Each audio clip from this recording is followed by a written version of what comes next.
Greetings, family. This is Cassandra Faye Floyd, also known as the Daughter of the Fates, founder of the Temple of Evolutionary Emergence, and I am here to read to you today.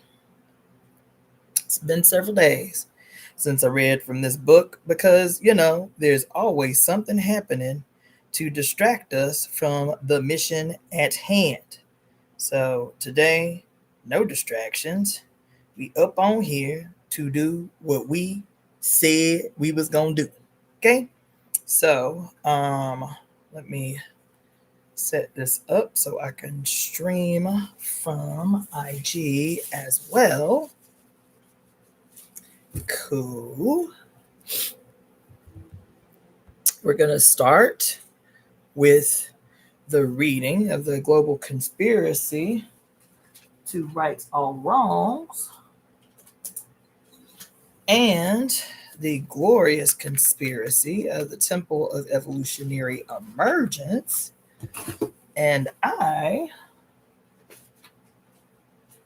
because I am on a roll and did not go to sleep until 4 o'clock this morning. Greetings, Shanta J. Because I didn't go to sleep till 3, 4 o'clock in the morning this morning, I have yet another instrument that I am almost done making. This one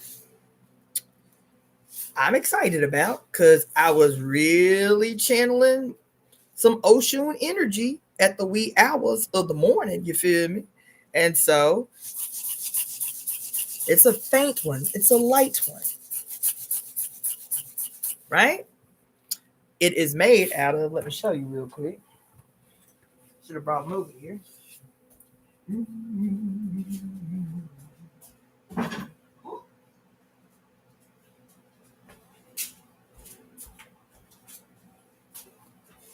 It is made out of, those water bottle tops, the big, forget the name of the water, the big blue bottle water tops.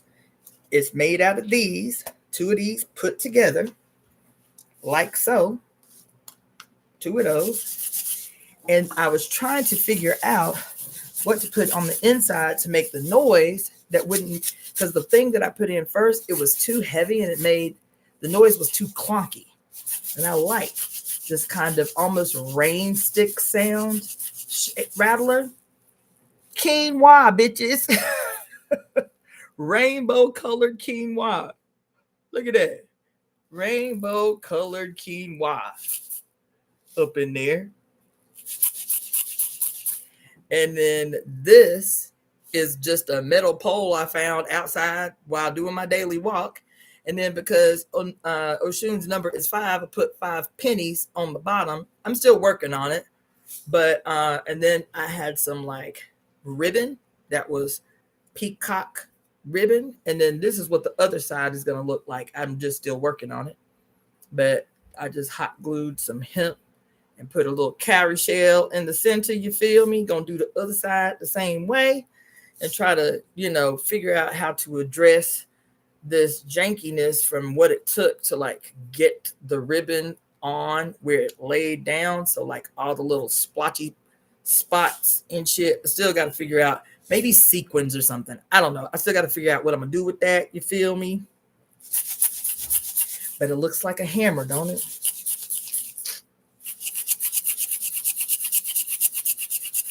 So this is the one we're going to use today to recite the conspiracy.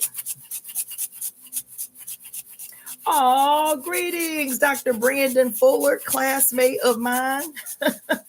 That's so funny. Oh, all right. We are the breakers of curses, the casters of glorious conspiracies, and the creators of the new world. I, Cassandra Faye Floyd, am a divine instrument of my mother's divine will.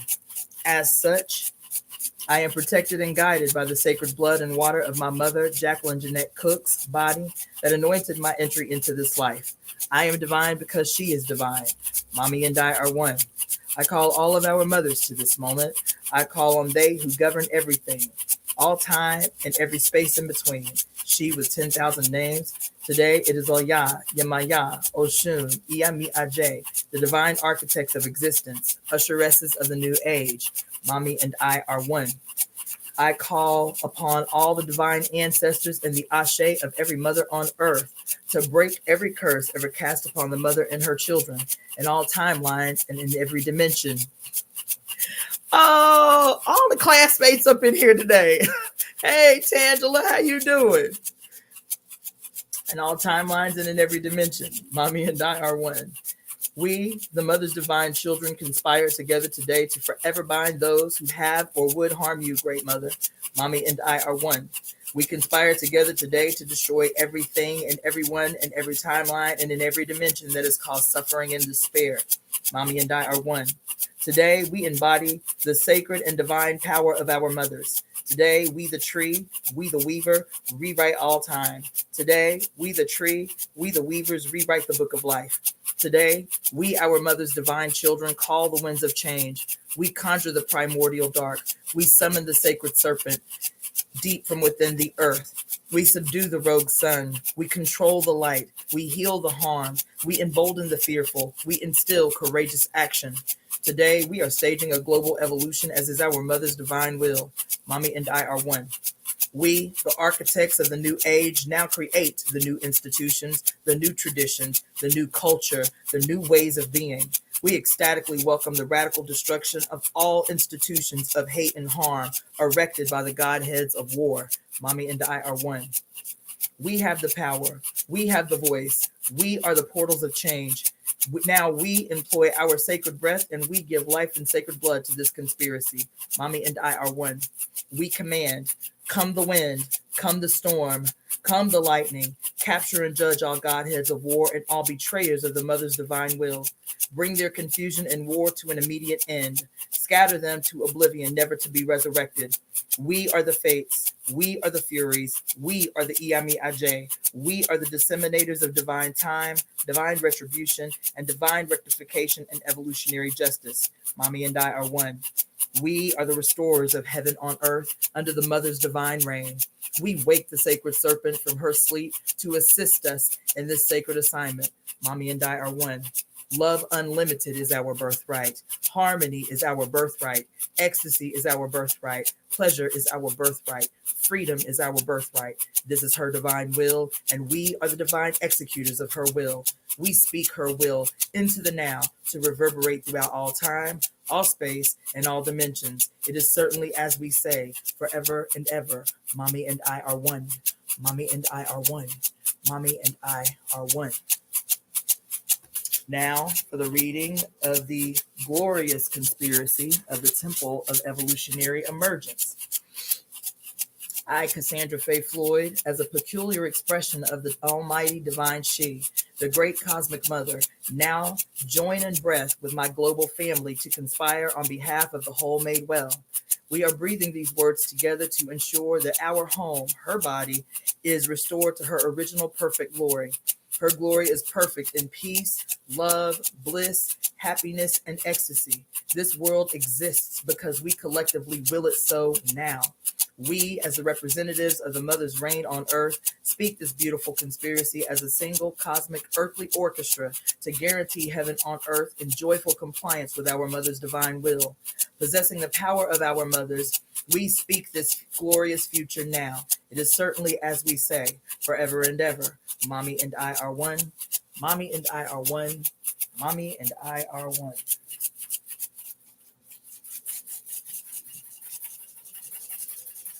All right, another instrument down. Still got several more to go.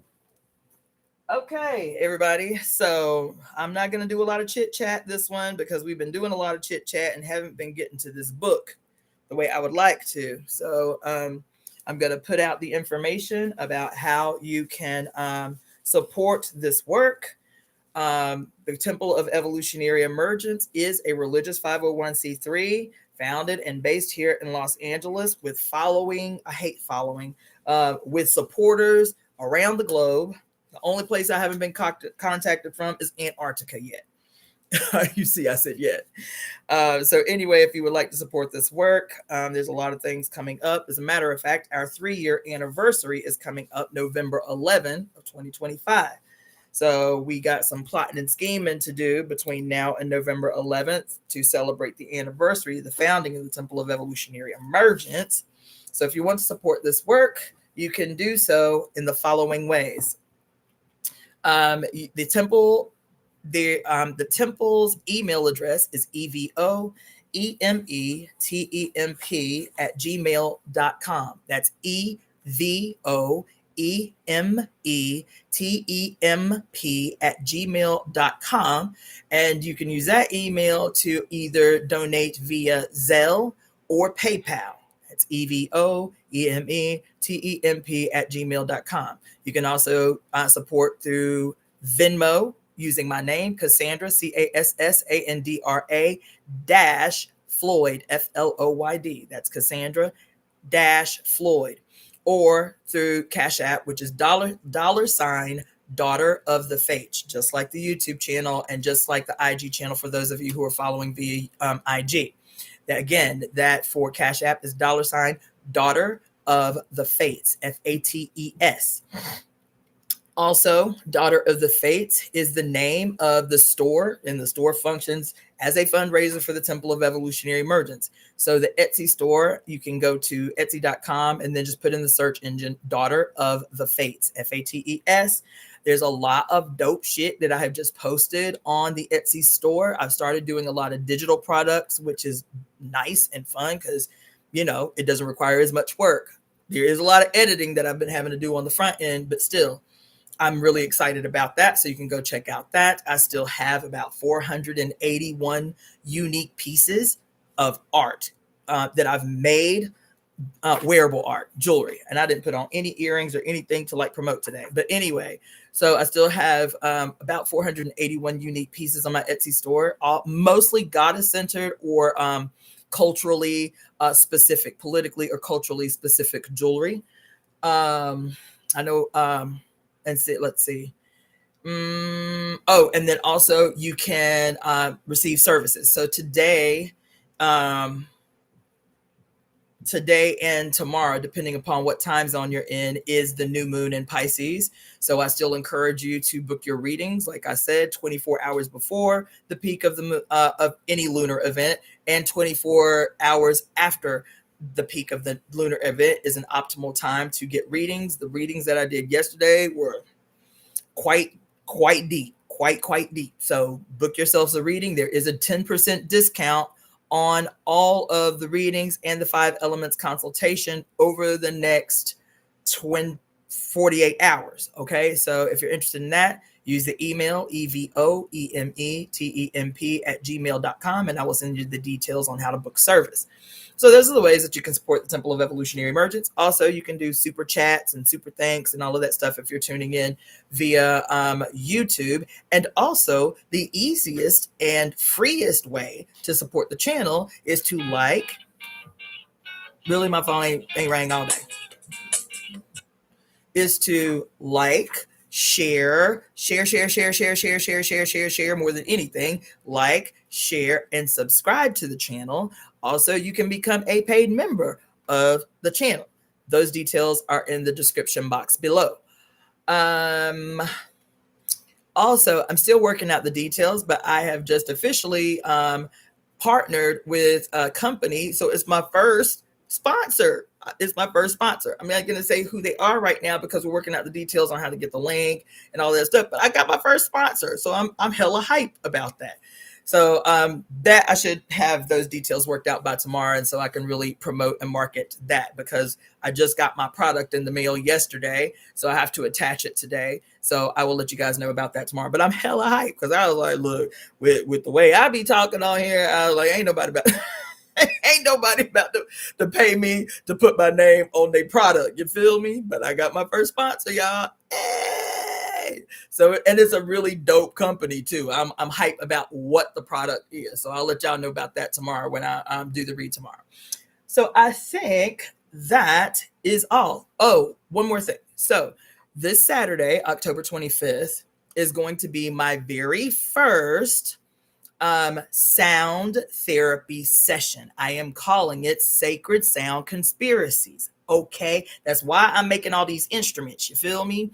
So, all of the instruments that I will be using for this Sacred Sound Conspiracy, I have made. I will be making. So, I'm still trying to make like 3 more instruments before Saturday. What I think I'm going to do actually is do the Sacred Sound Conspiracy. It's an event. So those of you that are in the Los Angeles area, the name of the event is the Fall Soiree, which is hosted by Zula Den. So you can go on to Zula Den, ZULADEN.org, and hit the soiree tab, SOIREE, the soiree tab, and you have to RSVP, because typically there's about 200 people that come to this event every quarter. They do one for every season change.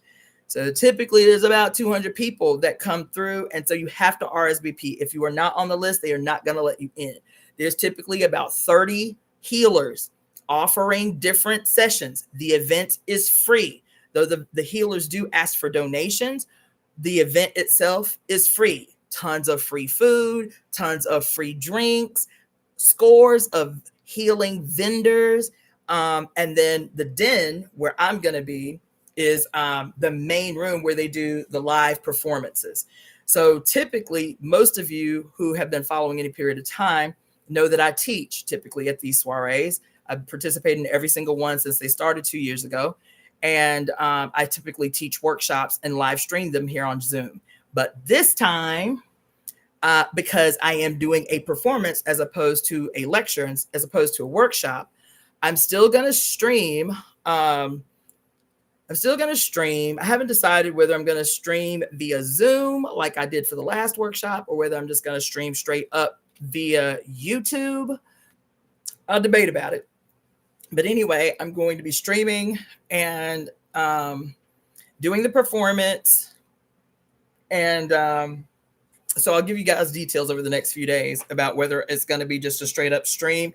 Ooh, you know what I might do? I might do both. I might stream it as a Zoom that is for donations only, and then stream it as a free stream that is only for paid subscribers. That's what I'm gonna do. Show lamb. That's what I'm gonna do. That's my gift to my subscribers, the people who have paid subscriptions to my YouTube channel. That's my gift. Is this week for y'all. This week for y'all, I am going to stream through YouTube that the Sacred Sound Conspiracy, my first ever sound therapy performance with all handmade instruments. So if I meet my goal of making 3 more instruments between now and Saturday, that'll be 9 instruments that I have made to do this sound therapy session, plus the track, the drone track that I'm going to make for it. I'm still working on it. But anyway, so that's that. Okay. That's all the announcements I think that I have. All right. So we're going to get started. For those who do not know, we're still very early in the book. I think maybe the beginning of last week, maybe the week before, we started reading this book, The Power by Naomi Alderman.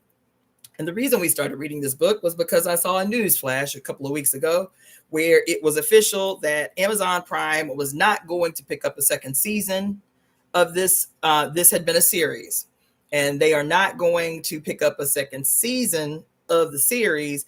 And I'm almost 1,000% positive it's because of the orange guy in office right now. I'm almost 1,000% positive. This came out in the first season came out in 2023.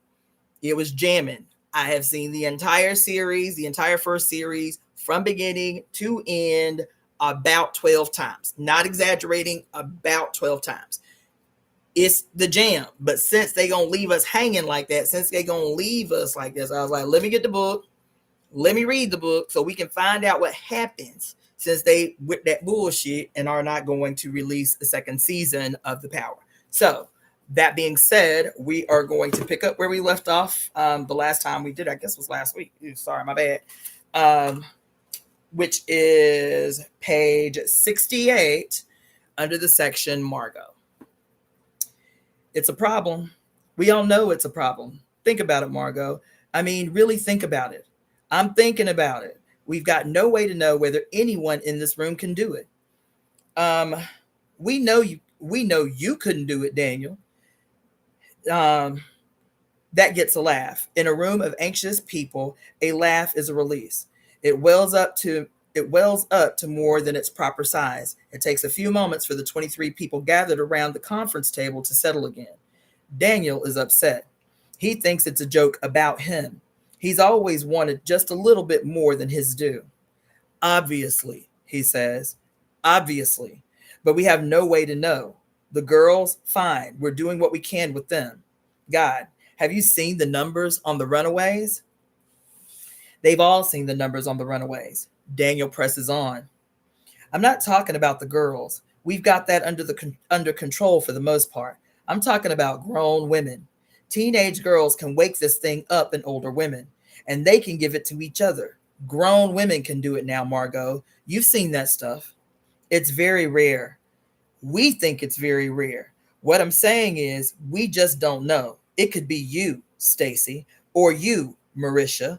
For all we know, Margot, it might be able, it might, let's see. For all we know, Margot, you might be able to do it yourself.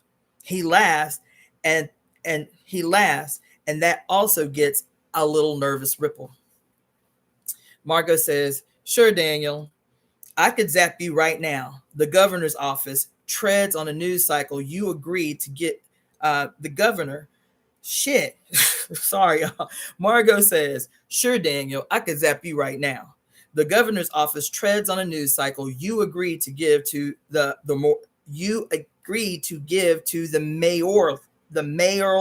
mayoralty. She makes a gesture. She makes a gesture, splaying her fingers wide. Splaying her fingers wide. I don't think that's funny, Margot. But the other people around the table are already laughing. Daniel says, we're going to get this test. We're going to get this test. Bring it in statewide, all government employees. That includes the mayor's office, Margot. No arguments. We need no arguments. We need to know more for sure. You can't have someone employed in government buildings who can do that. It's like walking around all day with a loaded gun. It's been a year. There's been footage on TV of riots in faraway and unstable parts of the world, of women taking whole cities. Daniel's right. The critical thing isn't that 15-year-old girls can do it. You could contain that. The thing is that they can wake up this power in some of the older women. It raises questions. How long has this been possible? How did no one know until now? On the morning shows, they bring in experts on human biology and prehistoric images. This carved image found in Honduras, dating back more than 6,000 years, doesn't that look like a woman with lightning coming from her hands to you, Professor? Well, of course, these carvings often represent mythical and symbolic behaviors, but it could be historical, that is. It could represent something that actually happened. It could, maybe. Did you know that in the oldest text, the God of the Israelites had a sister, Anath, a teenage girl? Did you know that she was the warrior, that she was invincible, that she spoke with lightning, that in this oldest text, she killed her own father and took his place? She liked to bathe her feet in the blood of her enemies. The TV anchors laugh uneasily. That doesn't sound like much of a beauty regimen. That doesn't sound like much of a beauty regimen now, does it, Kristen? Certainly does not, Tom. But now, this destroying goddess, do you think those ancient peoples knew something that we didn't?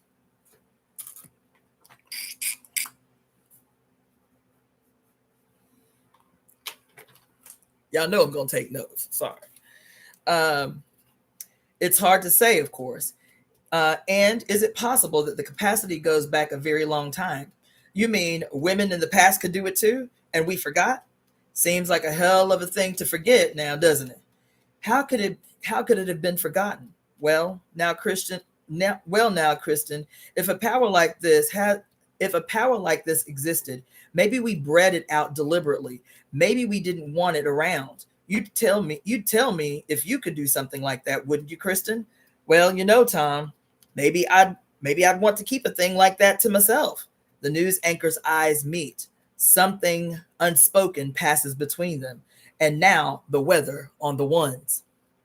The official line from now, the official line for now from the mayor's office handed out on photocopy sheets to schools across the major metropolitan area is abstinence.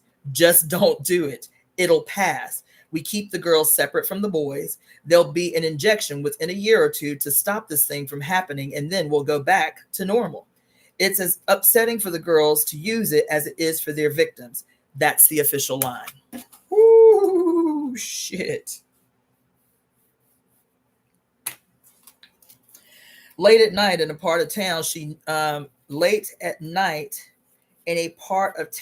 knows has no surveillance cameras, Margot parks her car, gets out, puts her palm to the lamppost, and gives it everything she's got. She just needs to know what she's got under the hood here. She wants to feel what it is. It feels as natural as anything she's ever done, as known and understood as the first time she had sex, as her body saying, "Hey, I got this." All the lights on the road go out. Pop, pop, pop. Margot laughs out loud. There in the silent street. She'd be impeached if anyone found out. But then she'd be impeached anyway if anyone knew she could do it at all. So what's the margin? She guns the gas and drives off before the sirens start. She wondered what she'd have done if they'd caught her. And in the asking, she knows she has enough left in her skein to stun a man, at least maybe more.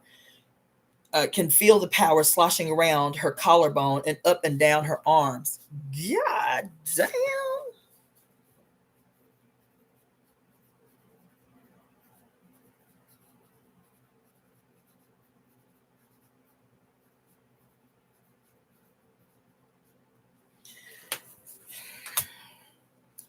The thought makes her laugh again. She finds that she's doing that more often now, just laughing. There's a sort of constant ease, as if child, my eyes. Constant ease, as if it's high summer all the time inside her. It hasn't been this way with Jaws. No one knows why. No one's done enough research on the thing even to venture a suggestion. She's getting fluctuations. Some days she's got so much power in her that she trips the house fuse box just turning on a light. Some days she has nothing, not even enough to defend herself if some girl tries to pick a fight with her in the street. There are nasty names now for a girl who can't or won't defend herself. Blanket. They call them flat batteries. Those are the least offensive ones. Gimp, flick, niche. The last, apparently, for the sound of a woman trying to make a spark and failing. For maximum effect, you need a group of girls all innocuously whispering as you walk past. Young people are still deadly. Joss has been spending more and more time alone as her friends find new friends with whom they have more in common. Margot suggests that Jocelyn could come to stay by herself one weekend. She'll have Joss. Bobby will take Maddie. It's nice for the girls to have a parent all to themselves. Maddie wants to take the bus into town to look at the dinosaurs. She never gets to take the bus anymore. It's more of a treat for her now than the museum. Margot's been working so hard. I'll take Josh for mani-pedi, she says. It'll be good for both of us to just take a break. They eat breakfast at the table by the kitchen's glass wall. Josh helps herself to some more stewed plums from the bowl and tops them with yogurt. And Margot says, you still can't tell anyone. Yeah, I know. I could lose my job if you tell anyone. Mom, I know. I haven't told Dad and I haven't told Maddie. I haven't told anyone and I won't. I'm sorry. Jocelyn smiles. It's cool. Margot suddenly remembers how much she would have. Margot suddenly remembers how much she would have liked to have a secret to share with her mother. How the yearning for it made even the grubby rituals of elasticated bands for sanitary towels or carefully concealed leg razors seem faintly lovable or even glamorous. They practiced together in the garage in the afternoon, challenging each other, fighting and working up a little sweat. Josh's power gets stronger and easier to control if she works with it. Margot can feel it flickering, feel that it hurts Josh when the power rises up and then suddenly shorts out. There must be some way Josh can learn to control it. There must be girls in her own metropolitan area's schools who've had to learn to control it themselves and could teach Josh a few tricks. As for Margot, all she needs to know is that she can keep it under control. They're bringing in the tests at work. Come on in, Mayor Cleary. Sit down. The room is small, and there is only one tiny window far up near the ceiling, letting in a thin strip of gray light. When the nurse visits for the annual flu shot, this is the room she uses, or if someone's doing the staff review. There's a table and 3 chairs. Behind the table is a woman wearing a bright blue security tag pinned to her label. On the top of the table is a piece of machinery. It looks like it might be a microscope or blood testing apparatus. There are 2 needles and a focusing window and lenses. The woman says, "We want you to know, Madam Mayor, that everyone in the building is being tested. You haven't been singled out." "Even the men?" Margot raises her eyebrow. "Well, no, not the men." Margot thinks about it. "Okay, and it's what exactly?" The woman gives a faint smile. "Madam Mayor, you signed the papers. You know what this is." She feels her throat constrict. She puts one hand on her hip. "No, actually, I want you to tell me what it is for the record." The woman wearing the security tag says, "It's a statewide mandatory testing for the presence of a skein or the electrostatic power." She starts to read from a card sitting next to the machine. "Please be advised that following a statewide order from the Governor Daniel Dandon, your continued eligibility for your government position is dependent upon your agreement to be tested. A positive test result will not necessarily have any bearing on your future employment. It is possible for a woman to test positive without knowing that she has the capacity to use the electrostatic power. Counseling is available if the results of this test are distressing to you, or to help you consider your options if your current position is no longer suitable." What does that mean? Says Margot. "No longer suitable. What does it mean?" The woman purses her lips. "Certain positions involving contact with children and the public have been mandated as unsuitable by the governor's office." It's like Margot can see Daniel Dandon, the governor of this great state, standing behind the woman's chair laughing. Children and the public? What does that leave me? The woman smiles. "If you haven't experienced the power yet, it's all going to be fine. Nothing to worry about. On with your day. If it's not fine for everyone." The woman flicks the switch on the machine and it starts up a gentle hum. "I'm ready to begin, Madam Mayor. What happens if I say no?" She sighs. "If you say no, I will have to record it, and the governor will inform someone in the State Department." Margot sits down. She thinks, "They won't be able to tell I've used it. No one knows. I haven't been lying." She thinks, "Shit." She swallows. "Fine," she says. "I'd like it recorded that I am making a formal protest about being forced to undergo invasive testing." "Okay," says the woman. I'll get that written down."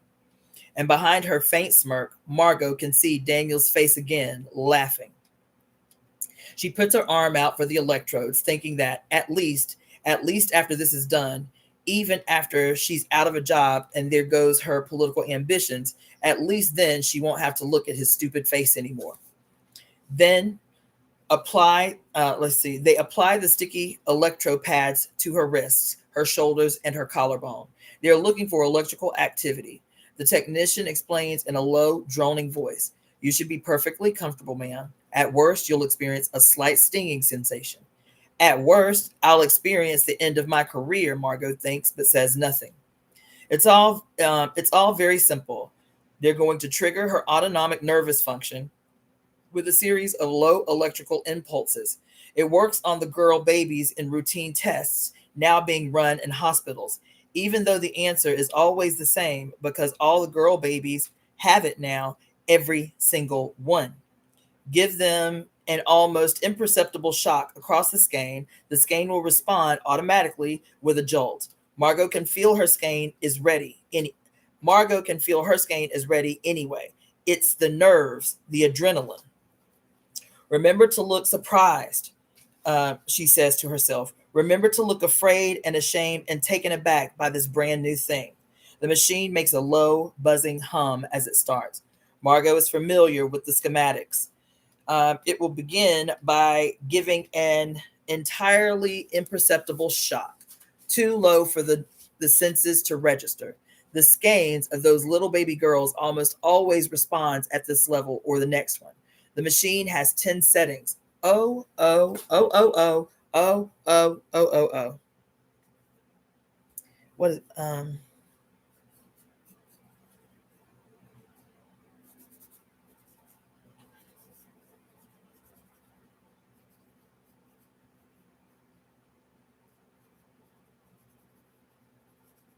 damn.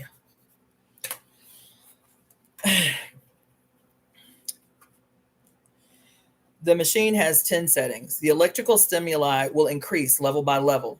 At a certain point, Margot's own aged and unpracticed skein will respond, like calling to like, and then they will know.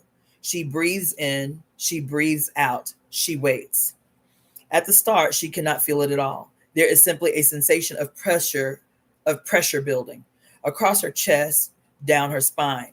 She does not feel the first level, or the second level, or the third as the machine clicks smoothly through its cycle. The dial moves on. Margot feels that it would be pleasant now to discharge herself. It's like the feeling on waking that one might like to open one's eyes. She resists. It is not difficult. She breathes in, she breathes out. The woman operating the machine smiles, makes a note on her Xerox sheet of boxes. A fourth zero in the fourth box, nearly halfway there. Of course, at some point it will become impossible. Margot has read it in the literature. She makes a rueful little smile at the technician.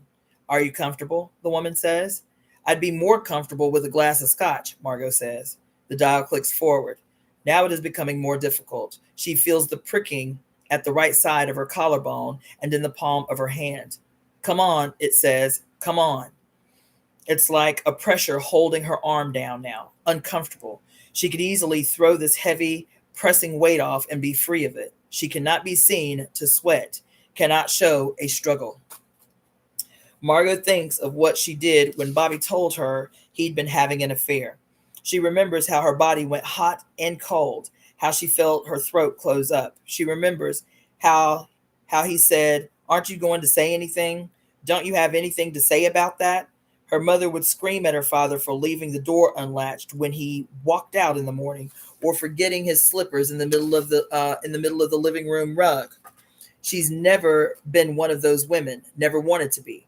She used to walk in the cool of the yew trees when she was a child, placing each foot so carefully, pretending that if she took one wrong step, the roots would curl up through the earth and grab her. She has always known exactly how to be silent. Dang.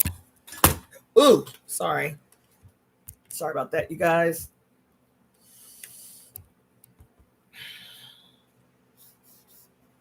She has always known exactly how to be silent. The dial clicks on. There is a neat row of 8 zeros on the woman's Xerox sheet. Margot had been afraid she would not know what a zero felt like, that the business would be over before it began and she would have no choice. She breathes in, she breathes out. It is hard now, very hard, but the difficulty is familiar. Her body wants something and she is denying it. God. Damn. Woo. Yo. Mm-mm. She breathes in, she breathes out. It is hard now, very hard, but the difficulty is familiar. God damn. Her body wants something and she is denying it. The itch of it, the pressure of it is across the front of her torso, down through the muscles of her stomach, into her pelvis, around her buttocks. It is like simply not passing water when your bladder asks you to. Whoa, my God. When your bladder asks you to.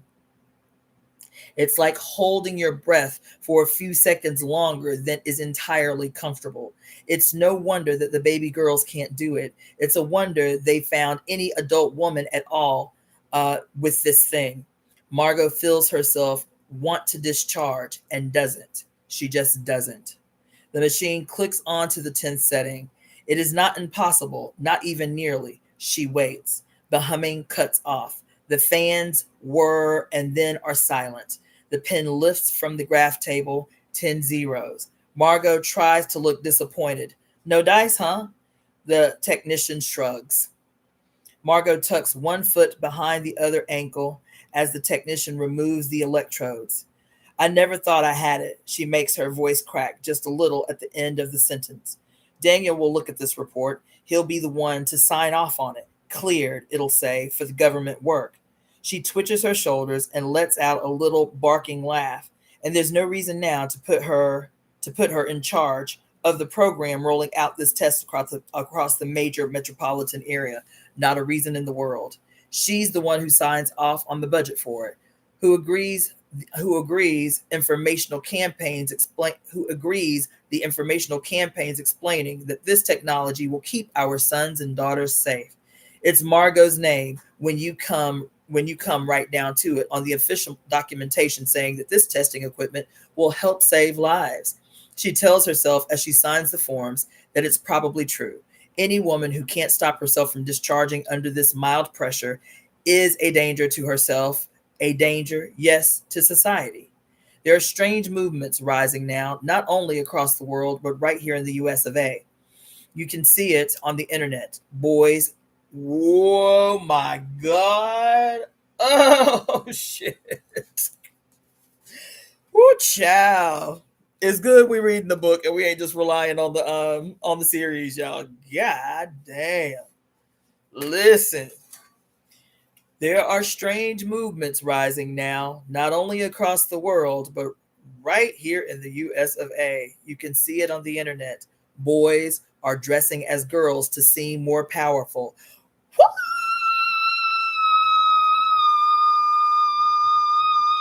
Oh, shit. Oh, shit. Y'all. God damn. Woo, fuck. Oh, man. Y'all ain't in here. Y'all still in here? Y'all even listening to me read? Am I up in here by myself? I ain't getting no reactions from y'all. Are y'all just so caught in that y'all can't even respond? I'm up in here by myself. There are strange movements rising now, not only across the world, but right here in the US of A. You can see it on the internet. Boys are dressing as girls to seem more powerful. Girls dressing as boys to shake off the meaning of power or to leap on the unsuspecting wolf in sheep's clothing. The Westboro Baptist Church has seen a sudden influx of crazy new members who think the day of judgment is coming. Oh my God. Oh my God, does this sound so familiar? The work that they are doing right here, trying to keep everything normal. God damn.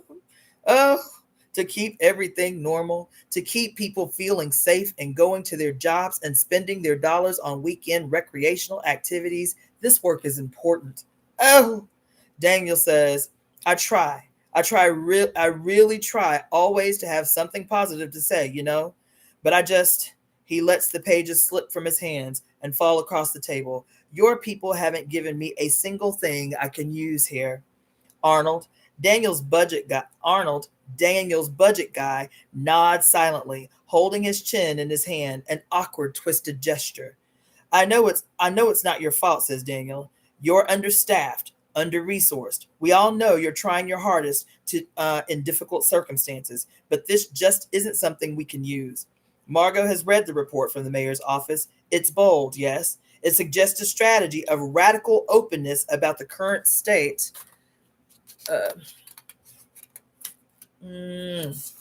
About the current state of protection, of treatments, of potential for any future reversal.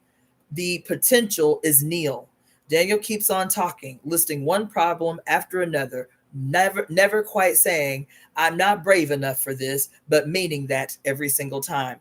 Let's see. QB says, I was watching from the TV, but yes, these writers are channeling or revealing their hand. You understand what I'm saying? Channeling, I don't think so. I think playing their hand. That's what I think. I think they playing their hand, bitch. Okay. Because they think we ain't watching. They think we are not hearing. They think we are not listening. I'm going to tell y'all a story when we get done with this read about why my ass was up until 4 o'clock in the morning. Anyway. Let's see. Margot's hands are flat against the underside of the table, palms upwards. She feels the fizz building as he speaks.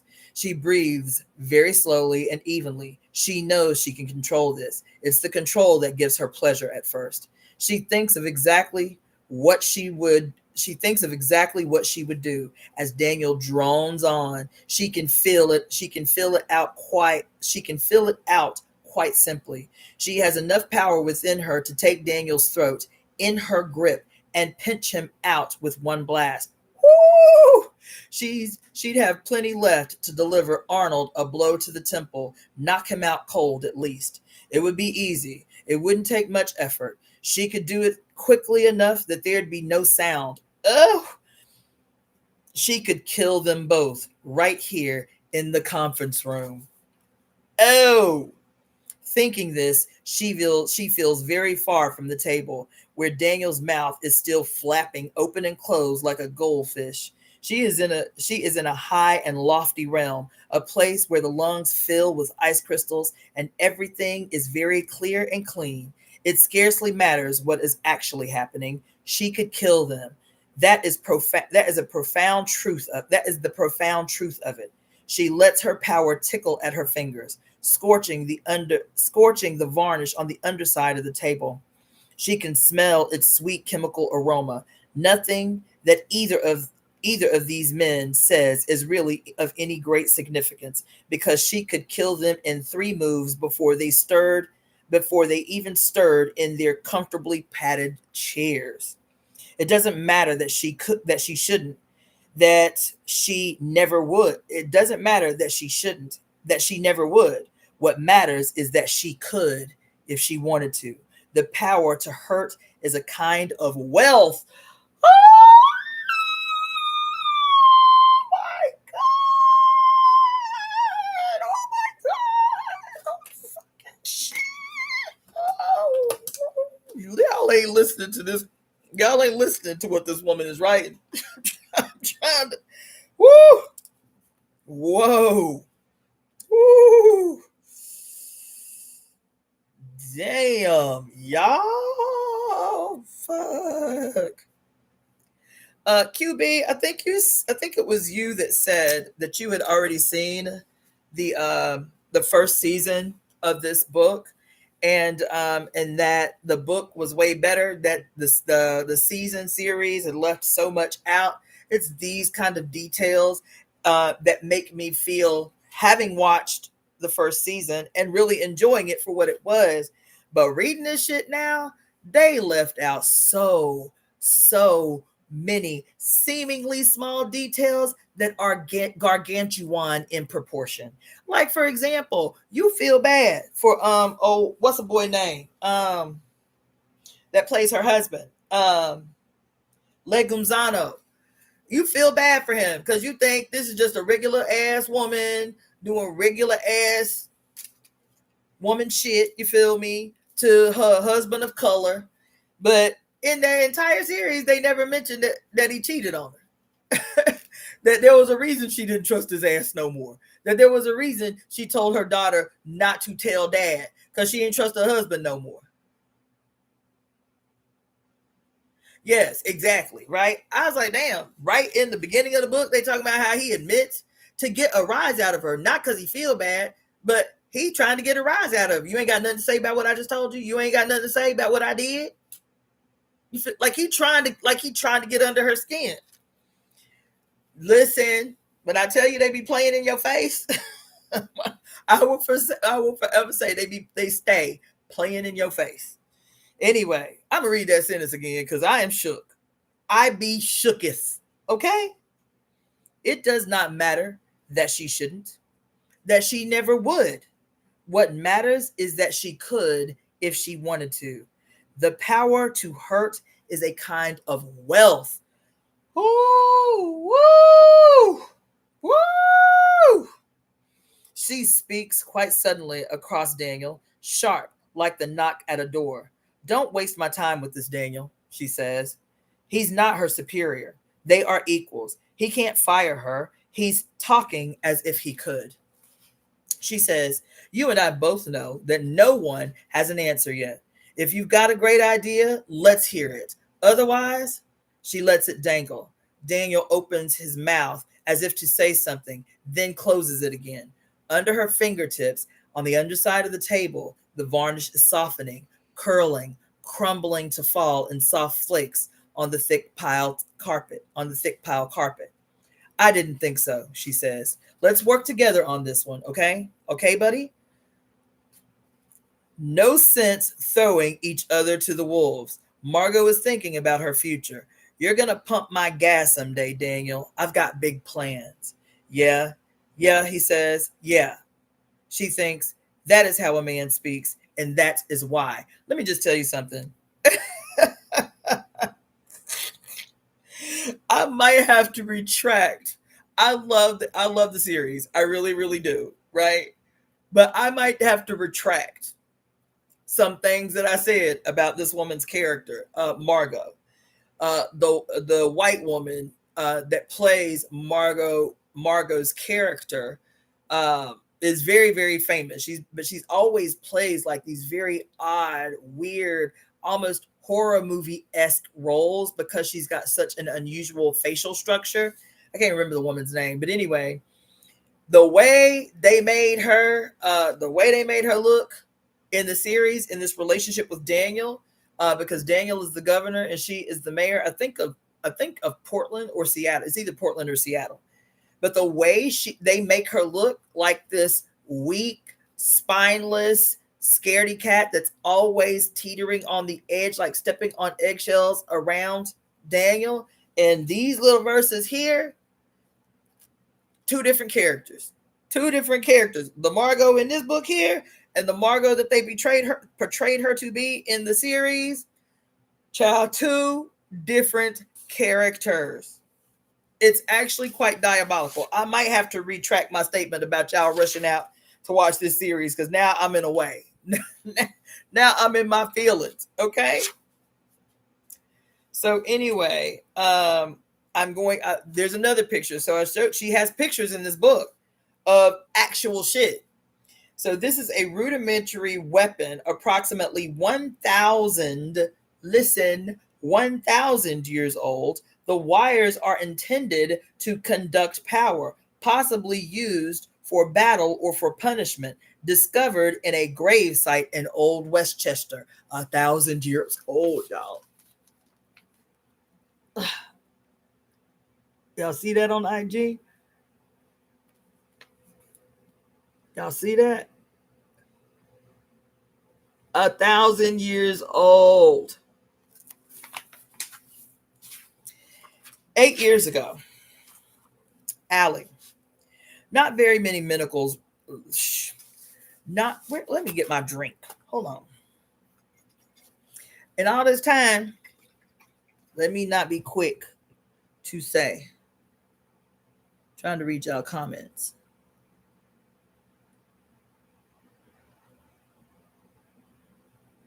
And all this time and all that wincing and carrying on I did, ain't now one of y'all asked about my goddamn liver. Oh shit! Ain't none of y'all asked about my liver. Not let me not get too hyped as I drink my beet juice, my beet and carrot juice. Mm, mm, mm, mm. That's good. Look what you heard. That's delicious. And my liver loves it. I still haven't done the detox yet. I think I'm gonna wait until after my my soiree this Saturday because I just got too much to do. I'll be like in here literally as soon as I hit the floor, I am busy. And so I fasted on yesterday and bought a bunch of carrot and beet juice with some other little ginger and things up in it. And so this is what I've been drinking, and the pain has subsided a lot, but I can still feel them little guys up in there staging a contest. You feel me? Anyway, so I will let you know. I will let you know as soon as they come out. You will be the first to know.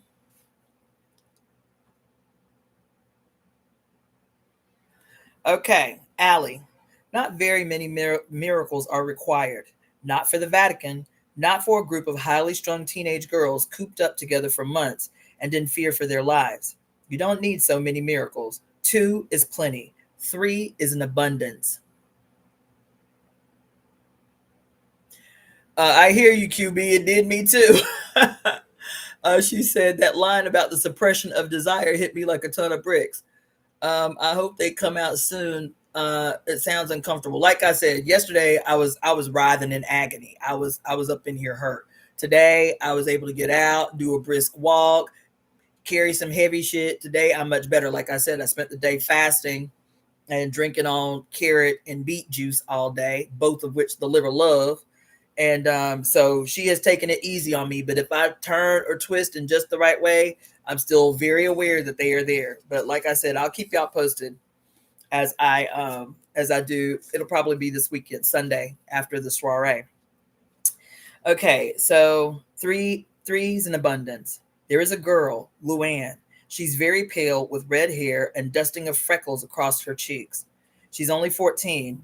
She arrived 3 months before, and she's a particular friend of Gordy's.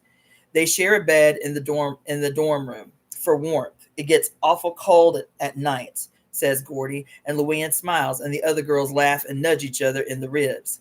She's not well, hasn't been since her power came in, and no doctor can help her. There's a thing that happens to her when she gets excited or scared or laughs too much. Her eyes roll back in her head, and she falls to the ground wherever she is and starts to shake like she'll crack her own back. You have to just hold her, Gordy says. Just put your arms around her shoulders and hold her until she wakes. She'll wake by herself. You just have to wait. She often sleeps for an hour or more. Gordy sat with her, arm around Luann's shoulders, in the refectory at midnight or in the gardens at 6 a.m., waiting for her. Allie has a feeling about Luann, a tingling sense of something. She says, "Is it this one?" The voice says, "I'm thinking so." One night, there's a lightning storm. It starts way out at sea. The girls watch it with the nuns standing on the deck at the back of the convent. The clouds are blue and purple. The light is hazy. The lightning strikes 1, 2, 3 times on the face of the ocean. It gives you an itchy feeling on your skin to watch a lightning storm. All the girls, fuck. Ooh.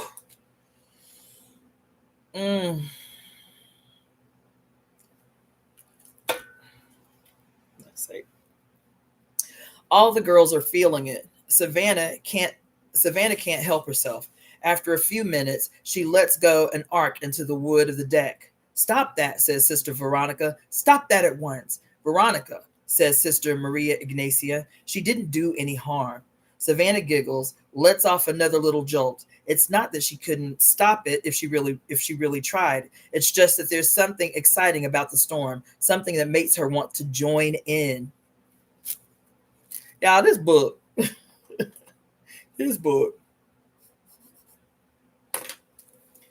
No meals for you tomorrow, Savannah, says Sister Veronica. If you cannot control yourself in the slightest, your charity does not extend. Our charity does not extend to you. Are you hearing this? Listen, can I stop for a minute? Well, I ain't gonna stop. Let me just keep reading this shit. Ooh, but I did not like her. I did not like her, Sister Veronica. Oh, evil bitch. Ugh. Sister Veronica has already had one girl thrown out who would not stop fighting on the convent grounds. The other nuns have ceded this to her. She can pick and choose those in whom she detects the devil working. But no meals tomorrow is a harsh sentence. Saturday is meatloaf night. Luann tugs on Sister Veronica's sleeves. Please, she says. She didn't mean it. Don't touch me, girl. Sister Veronica pulls her arm away and gives Luann a little shove back. But the storm has already done something to Luann. Her head jerks back and to the side in a way they all know. Her mouth opens and closes, but no sound comes out. She falls backwards, smack onto the deck. Gordy runs forward, and Sister Veronica blocks the way with her cane. Leave her, says Sister Veronica. But sister, we have done quite enough pandering to this girl. She should not have welcomed the thing into her body. She should not have welcomed the thing into her body. And as she has done, she will have to deal with the consequences. Ugh. Luann is fitting on the deck, slamming the back of her head onto the wooden boards. There's blood in the bubbles of saliva at her mouth. The voice says, "Go on, you know what to do." Allie says, "Sister Veronica, may I try to stop her making a fuss?" Sister Veronica blinks down at Eve, the quiet and hard-working girl Allie has pretended to be for all these months. She shrugs. "If you think you can stop this nonsense, Eve, be my guest." Allie kneels down next to Luann's body. The other girls look at her like she's a traitor. They all know it's not Luann's fault. Why is Eve pretending she can do anything? Allie can feel the electricity inside Luann's body, in her spine and in her neck and inside her head. She can feel the signals going up and down, stuttering, trying to right themselves, confused and out of sync.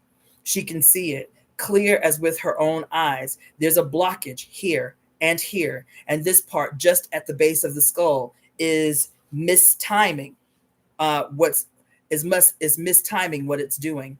It only take a tiny adjustment. Child, who is it? Ooh, fuck. Yo, it would only take a tiny adjustment, an amount of power you wouldn't even feel, the kind of quantity that no one else can fractionate down to, only a tiny thread right here to set it right. Allie cradles Luann's head in her palm, puts her little finger in the notch at the base of the skull, reaches out with a fine tendril of power and flicks at it. Oh my God.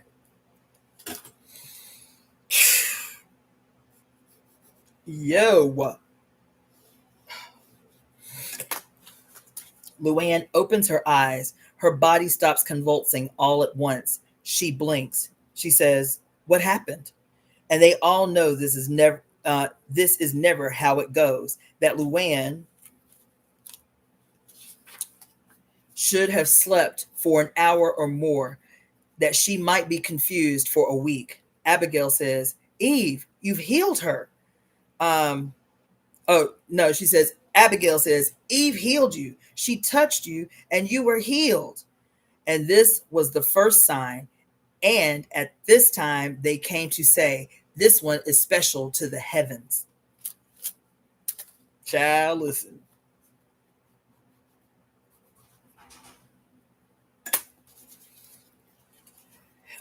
They bring her, they bring her other girls in need.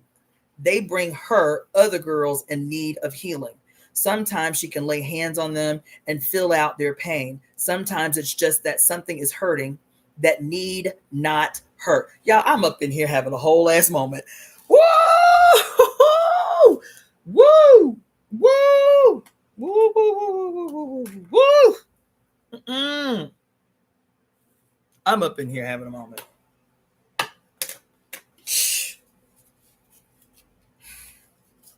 Woo! She says sometimes it's just something that is hurting that need not hurt. A headache, a twitching muscle, a giddiness. Allie, the no account girl from Jacksonville, has practiced enough that Eve, the calm and quiet young woman, can lay her hands upon a person's body and find just the right place to send out a neat. Oh my fucking God. Woo! Oh my God. Woo! Shit. Listen, y'all got to go back. Y'all got to go back to the last 2 lives I did. I know they's long. Y'all got to go back to these goddamn 2 lives I did. Oh. Woo! Woo! Woo! Shit. God damn. Yo, I'm having a whole ass moment. God damn. Yo. Ooh, shit. Oh my God. You better come on in the room. Listen. Child. Woo, woo, shit. Allie, the no account girl from Jacksonville, has practiced enough that Eve, the calm and quiet young woman, can lay her hands upon a person's body and find just the right place to send out a needle of power and set something to rights, at least for a while. The cures are real, even if they are only temporary. She cannot teach the body to do its work better, but she can correct its mistake for a time. Woo! So they start to believe in her, that there is something within her. The girls believe it anyway, if not the nuns. Ooh, Savannah says, is it God, Eve? Is God speaking to you? Is it God inside you? She says it quietly one evening in the dormitory after lights out. The other girls are all listening, pretending to be asleep in their own beds. Eve says, what is it you think? Savannah says, I think you have the power to heal in you, like we read in the scripture. There's a muttering around the dormitory, but no one disagrees. The next night, as they're getting ready for bed, Eve says to around 10 of the other girls, come with me down to the seashore tomorrow at dawn. They say, for what? She says, I heard a voice saying, go to the seashore at dawn. The voice says, well played, girl. You say what you need to say. Oh, fuck.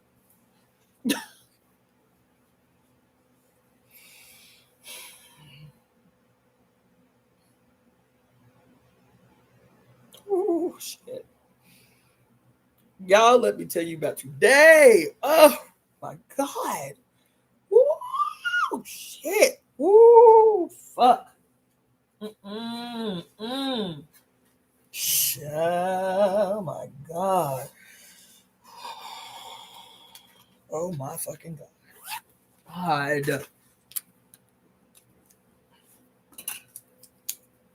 God damn.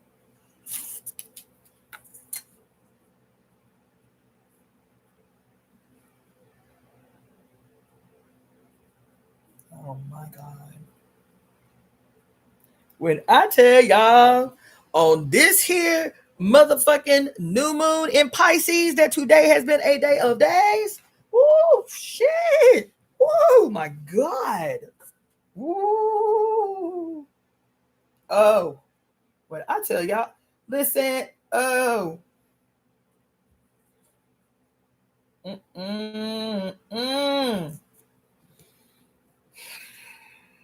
Today has been a day of days.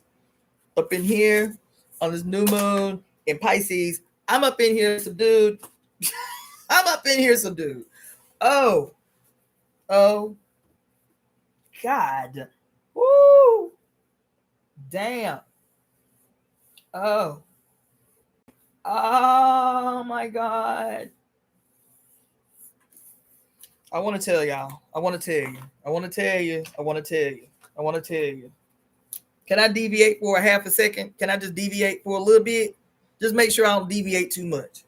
I got to tell you. Oh. Oh my God.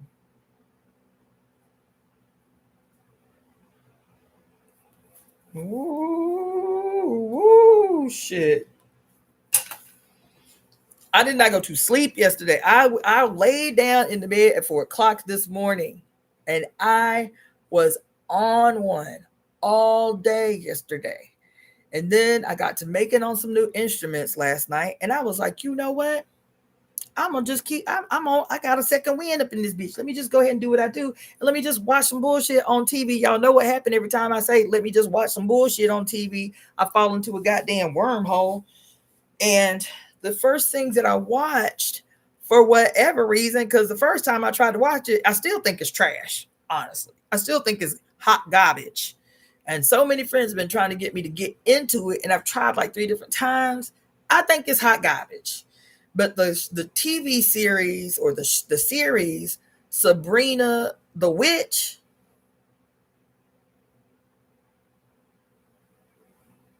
Sabrina the Witch is what I decided to watch at fucking like 10 o'clock last night, and just let it play, episode after episode after episode.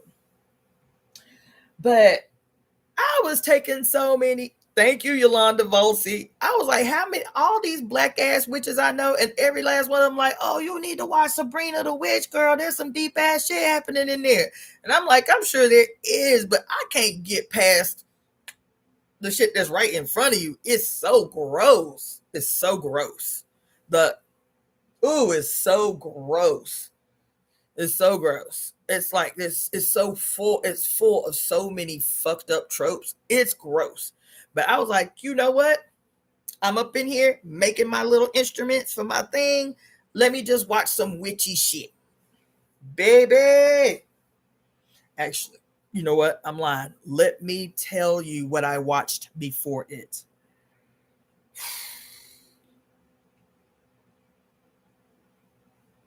Let me tell you what I watched before it. Y'all know I don't watch no horror movies. 0%.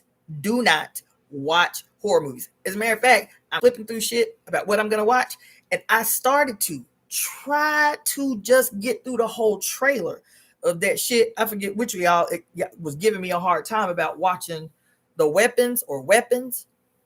I am going to tell you, I will never watch that shit. I don't care how deep it was. That freaking preview is scary. I'm not going to watch it. I'm not going to subject myself to that shit. I started to last night, but I was like, you know what? Let me watch this trailer again. I watched that bullshit ass trailer. I said, nope. I don't want that in my head. I ain't doing it. So right next to the trailer for Weapons was this movie I had not heard of. It was called The First Omen. The First Omen. So it is like, like this retrospective, right? Where it goes back to tell the story tells the story leading up to the actual First Omen that was shot, I think, in like 1976, right? And I'll be honest, it was boring. It was boring.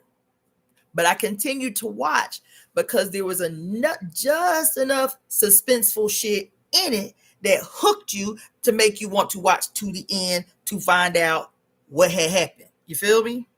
So I watched this bullshit last night called The First Omen. And baby, I was taking notes like I was in a college classroom. I was taking notes like I was in a college classroom. When I tell you, once you see, you cannot unsee. I mean that. Once you see, you cannot unsee. Once you see, it is everywhere. How audacious they are in the way they play in your fucking face.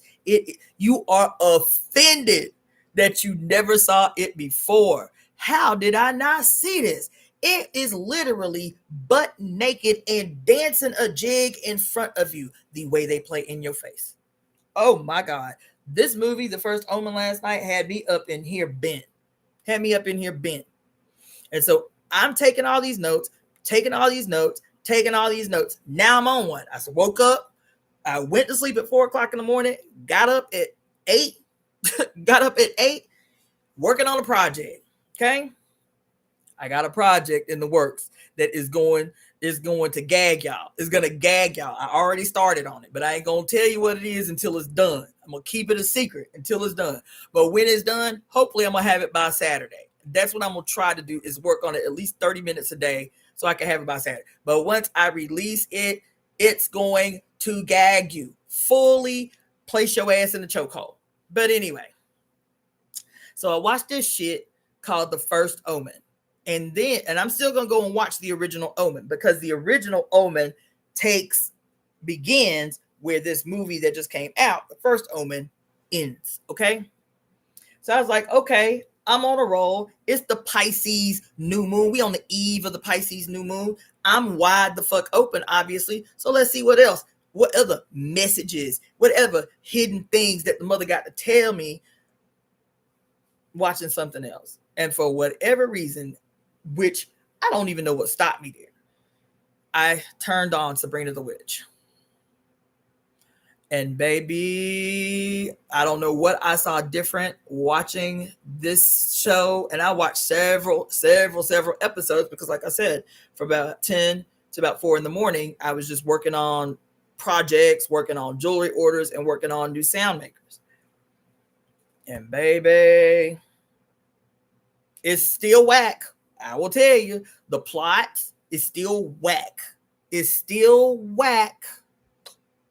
But there were some things popping out this time around that I did not see. I think I was just too in my feelings like this about how whack it was, about how whack the writing was and shit, that I couldn't get to the meat of it.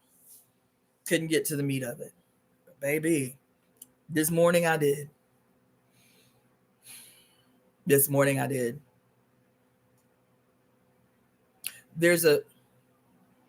so much in it. The Sabrina, I'm not going to do a deep dive on it. I want to. I really want to go off. But that's not what I'm here for today. Maybe another day we can talk about all the ways that Sabrina the Witch is some sleight of hands, fucked up, bullshitting ass bullshit. It is sinister, and not in a good way. It is sinister. Politically, it is monstrous. I'm telling you, the political implications. Get down, sir. Get down. The political implications of Sabrina, the Teenage Witch. I was like, what are they teaching young people? What are they teaching young people, child? Oh, there's so much wrong with it. The layers and the arch bad guy, the worst, awful, most evil, rotten to the core bad guy that exists in the whole series. All these witches, all these hell Lucifer, hell Satan motherfuckers, you feel me? And the worst possible, most evil, monstrous, diabolical, two-faced, split-tongued person in the whole series is Lilith. Lilith is the most evil. Lilith is the most evil character.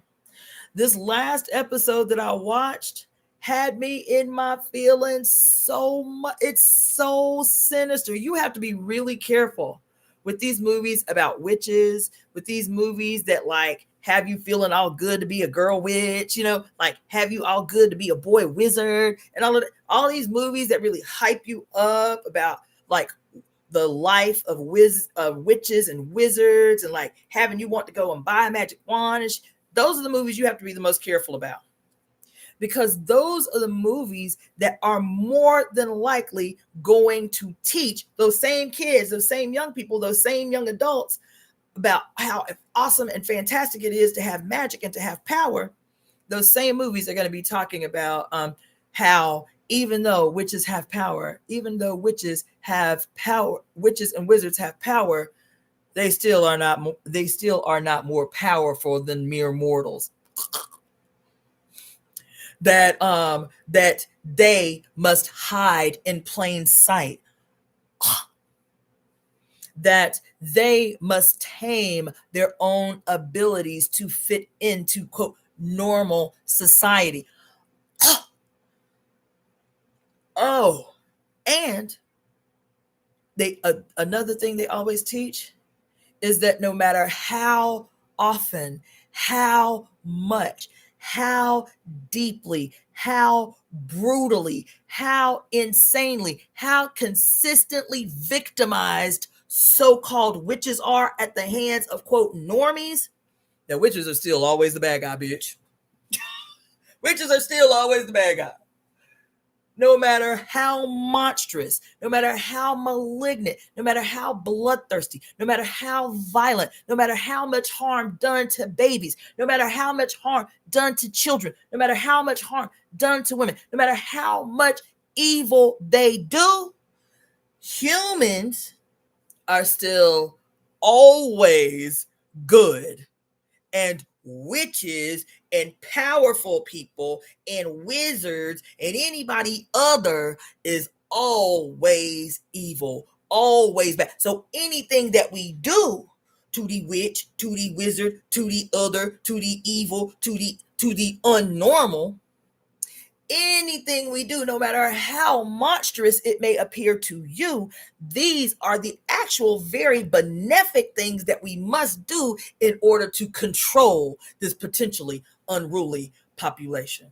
Oh, oh, the episode that I left off watching last night that had me so in my feelings I had to bring my own blood pressure down so I could sleep was episode 10 of the first season. What was it called? I think it was called like The Witch's Rave or some shit like that. Where because Lilith is the ultimate evil in the whole series of people doing all kind of shit. Lilith, our mother, Lilith is the great evil in the whole series. So Lilith being the great evil of the whole series, you feel me? She decides that this thing that she's trying to reel Sabrina into is taking too long. She's like, look, this shit taking too long. And so we just gonna cut right to the chase. I'm gonna create the conditions that have to force this girl's hand because she refuses to sign her name in the Book of Shadows. You feel me? And I'm trying to get this bitch to sign her name in the Book of Shadows because the Dark Lord commands it, right? So what she decides to do is to resurrect at the burning tree, at the hanging tree. She decides to resurrect 13 witches. These weren't just, quote, any witches. These 13 witches not only were accused and condemned by the humans, but they were betrayed by the other covens. The other covens was like, look, if we can let these 13 witches they already caught take the fall for the rest of us, you feel me? The humans will focus on their trial. The humans will focus on their sacrifice, the punishment, you feel, the execution. If we go ahead and sacrifice them 13 wishes, it'll give us time to get our ducks in a row, to bury our cauldrons, to get rid of anything that look witchy-esque, to get rid of our familiars. And so we can continue to hide in plain sight. It's a sacrifice that we just have to be willing to make. So the 13 witches died with like a massive sense need for revenge, right? So Lilith decides that she is going to resurrect these 13 witches, because they are out for blood. Like, now that they've been given an opportunity for vengeance, they out for human blood. They out for all the witches' blood. They going after every coven. They going after every human family. They is like, y'all can all get it. Y'all can all get this smoke. And they came up out the ground, baby, with an attitude. They came ready to slay. And so what Lilith did is she set the mission for the 13 witches, you feel me, and told the 13 witches that they together, that their power combined, they needed to raise the red horseman. They needed to raise the red horseman, the angel of death. And when they raised the red horseman, he was going to sweep through the whole city and take the firstborn of every mortal and every witch. Everybody was going to get the smoke, right? And so these witches, listen, hit the floor running, hit the ground running, ready to slay. Everybody up in this bitch can get it. Meanwhile, Lilith has been playing the innocent teacher, aka mentor, to Sabrina, not knowing that this woman has been steering her path all along, right? And I'm watching this episode, and my blood was boiling, because we, in these movies, all of them, name a witch movie and I will tell you how. Doesn't matter how old it is. Name a witch movie and I will tell you how. That the underlying theme, the thread that connects every single one of these movies, whether they portray witches as the good guys or whether they portray witches as the bad guy, the thread of connection is persistent through them all. And what that thread of connection is layered.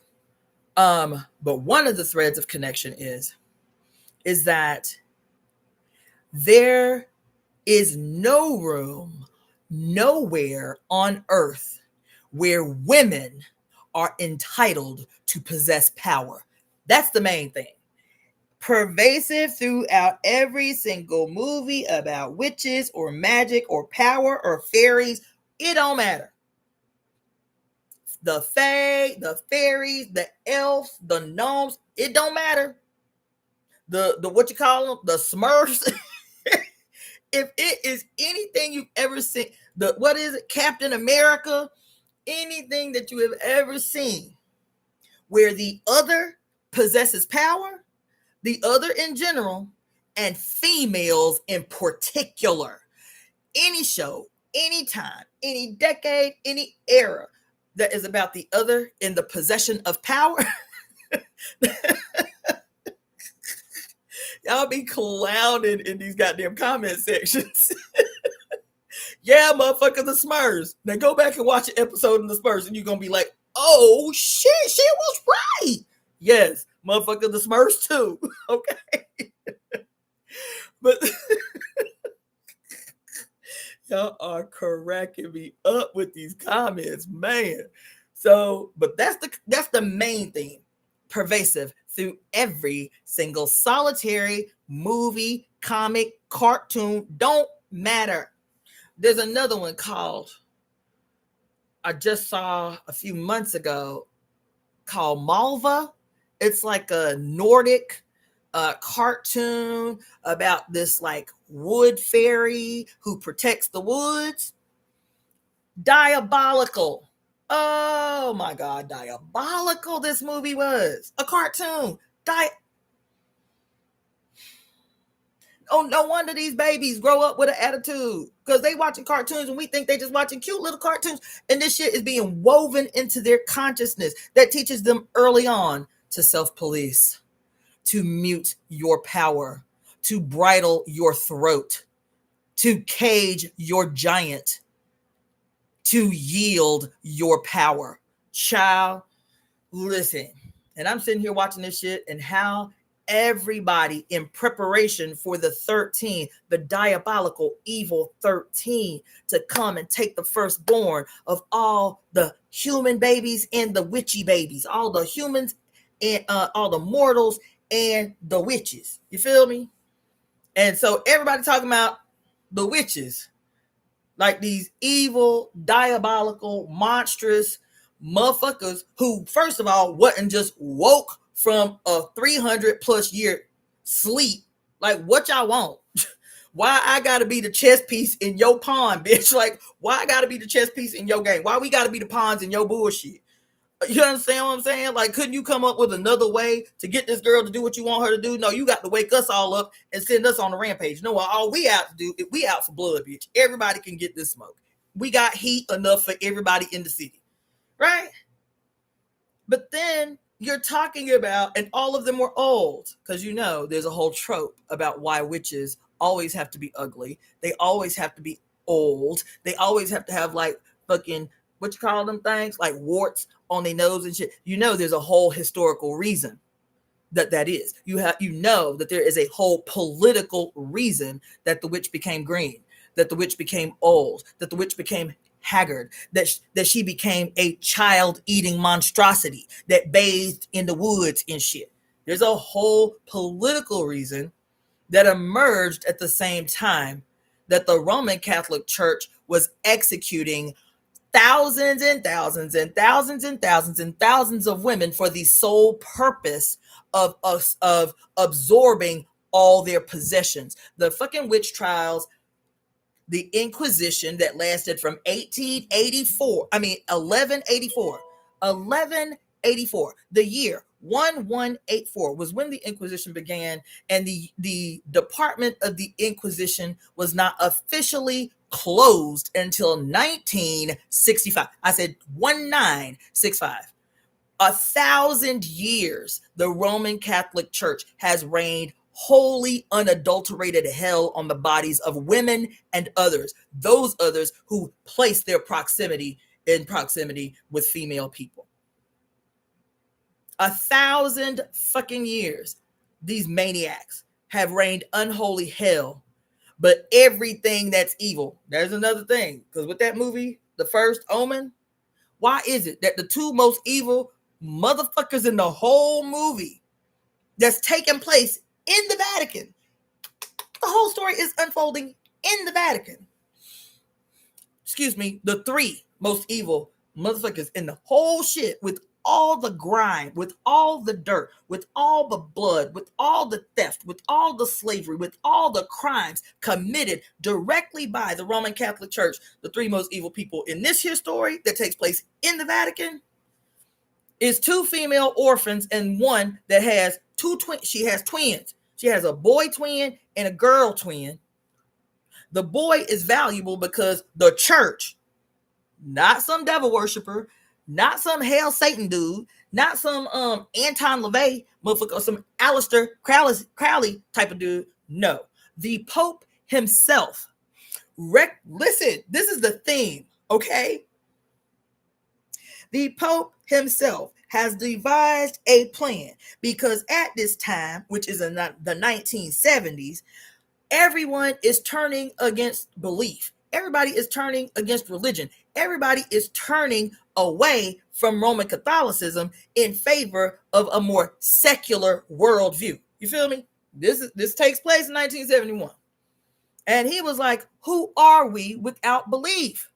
And so he devises a plan that instead of, quote, waiting for the Antichrist to be born, he is going to facilitate a process where they try to genetically modify the goddamn Antichrist. Take place in 1971. That's this new movie that just came out. That they're going to genetically modify the Antichrist. They're going to make sure that the Antichrist is born under their watch. Because if he can be born in the church, they can control his evil behavior and set him out to do evil shit so that it will terrorize people back into the embrace of the church. Woo, woo, whoa, whoa, whoa, whoa.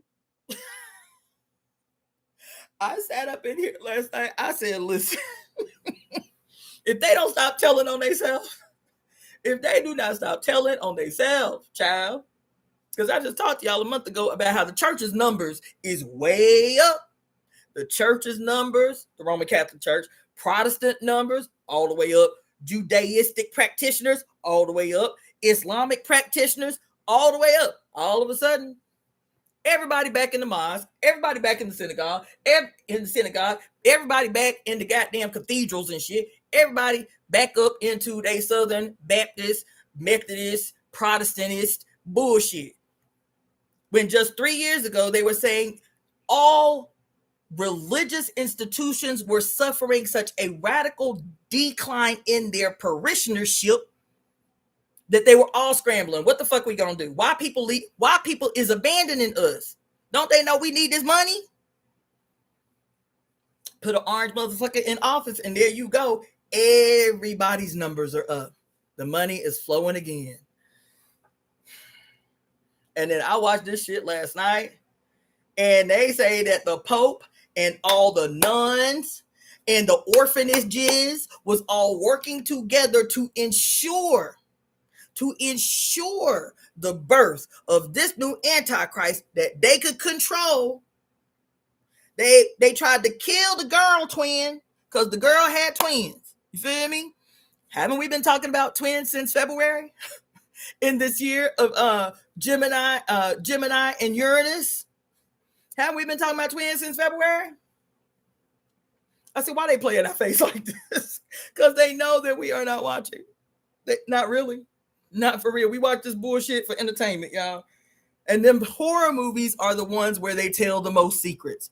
That's why I'm trying to get my mind right in a way where I don't take in the scary factor of the scary movies and can watch that shit, like pragmatically. I ain't mastered that yet. Because even watching this shit last night, I was like, oh.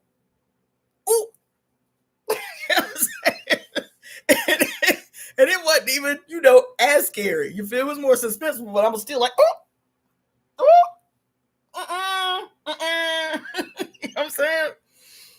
The most diabolical shit they be hiding, the most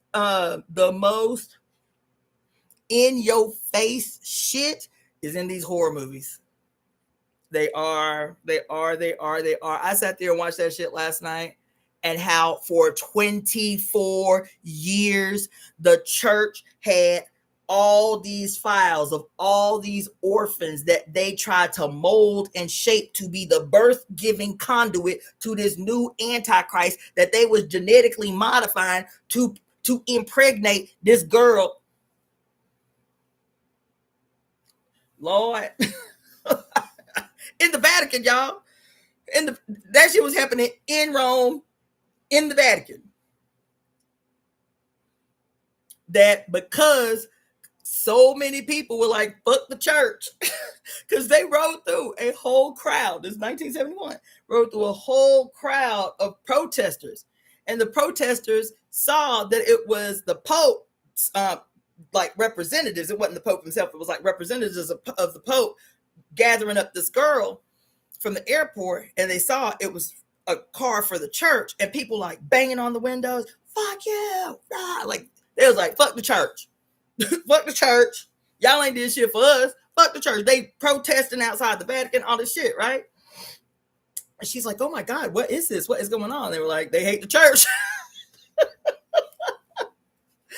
They hate the church, girl. And that's why we brought you here, because you young and they young, and maybe you can be a part of helping turn this thing around, turn people's opinion of the church around.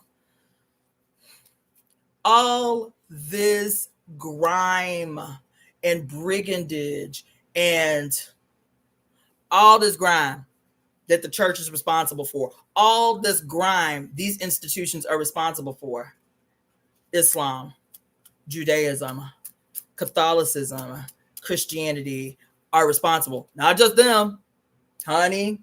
Krishna got debts to pay, bitch. Yes, he sure do. Brahma, he got debts to pay. Sure enough. Yup. Buddha, he got a hefty debt too. Yes, he do. Yes, he do. Buddha got a hefty debt too. You feel me? But not only them, not only these religious institutions that rock your ass to sleep. Socialism and the great grandfathers of socialism, they all got debts to pay. Yes, they do. Communism and all they little malignant offspring, they got debts to pay. Sure do. capitalism, feudalism, all the isms. Y'all got debts to pay. And so these distractions are strategically placed. This motherfucker said, look, we are going to raise and coddle and nurture the son of Satan himself, we here in the church, because he needs a good mother to shape him and mold him. That's what they said. That's a direct quote from the movie. Every child needs his mother in his developmental years in life. Talking about the Antichrist baby. While they was trying to set the little girl baby on fire. We just need the boy. We don't need the little girl. You understand? I said, oh my God. When they say the quiet part out loud, child. And it was like, we need, but you remember I was telling y'all yesterday, that movie, that show, Warrior Nun. I was talking to y'all yesterday about the show Warrior Nun. Same theme. That show, y'all, they tell so much. They tell so much. In this movie that I'm talking about right now, The First Omen, the scene where one of the girls is doing her vows to become a nun. Like, you have to go through these steps and then you have to do your vow, because what happens when you become a nun is you become a bride of Christ. This girl has got on a full wedding dress. They done shaved her hair off. She has to be torsion first. They shave all her body hair off. You feel me? They put her in a wedding dress. She got a veil. She got a dress. She is getting married, bitch. She walks down the aisle where she is face to face with the high priest of this church. You feel me? He is on both sides with two witnesses. Y'all ain't hearing the moment I had up in here, man. This girl is walking down the aisle. Why is she walking down the aisle? Because she is walking between two columns. What are the two columns? The bride, typically, when your ass get married, the bride's family on the left, the groom's family on the right. We talked about this yesterday. The columns of Joaquin and Boaz, the red and the blue, the left and the white. This is a ritual when you get married. It is a fucking Kabbalistic ritual ceremony when your ass gets married. Whether you get married to the church like this girl did, or whether your ass is walking down the aisle to become one with your boo in the Father. What is it a ritual for? What is it a mimicking of? These two columns, Joaquin and Boaz, the left and the right, the red and the blue, and she who goes down the aisle. Do you remember what we said pillars were? What they represented? Let me see if I can find this book real quick. I'm done with the book. I ain't reading no more of the book tonight. Okay? Because I'm up in here. What do y'all remember what we said the pillars were? The pillars were for? The pillars represented anywhere. Whether it's in the Washington Monument, whether it's at the White House, whether it's in the Supreme Court, whether it's in Egypt, whether it's in Greece. Does anybody remember what the two pillars did? Whether it's the pillars in the tabernacle in the Old Testament. Does anybody remember what the two pillars are for? Anybody? Let me see if I can find it up in here, because Barbara Walker be putting us up on game. You feel me? And she got a lot to say about the pillars. I'm going to see if I can do this quick, though. Because I was up in here. Woo, child. I was up in here. Where is that? 98. I know it seems like I'm all over the place, but y'all know how I do. I'm about to walk y'all back into a circle, okay?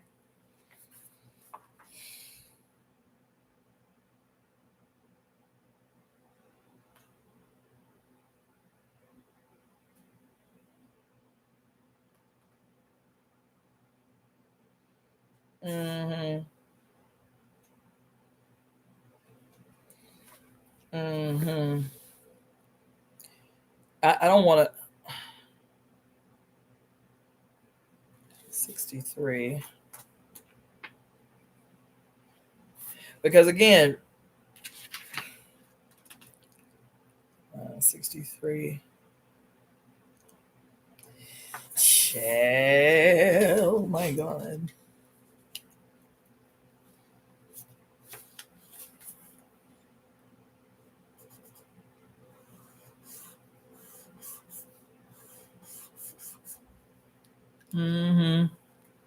Listen, I'm gonna try to keep this simple because I can't be up in here too long trying to get deep with y'all. But I'm just telling y'all, today has been a day of days up on this this new moon in Pisces. Okay, 63, 80. So let me see if I can find it where she do it quick. What is it? 86.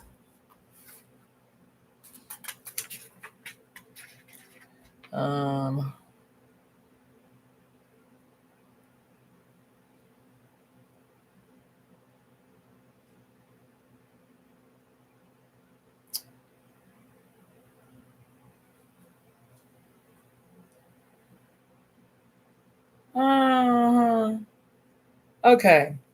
So the carotid, we'll start with that. The carotid, I'll show you the picture. This is the Women's Dictionary of Symbols and Sacred Objects, page 86, for those of you that have it. The carotid, which is pictured as this pillar in the shape of a woman, right here. That's the carotid. Y'all see that?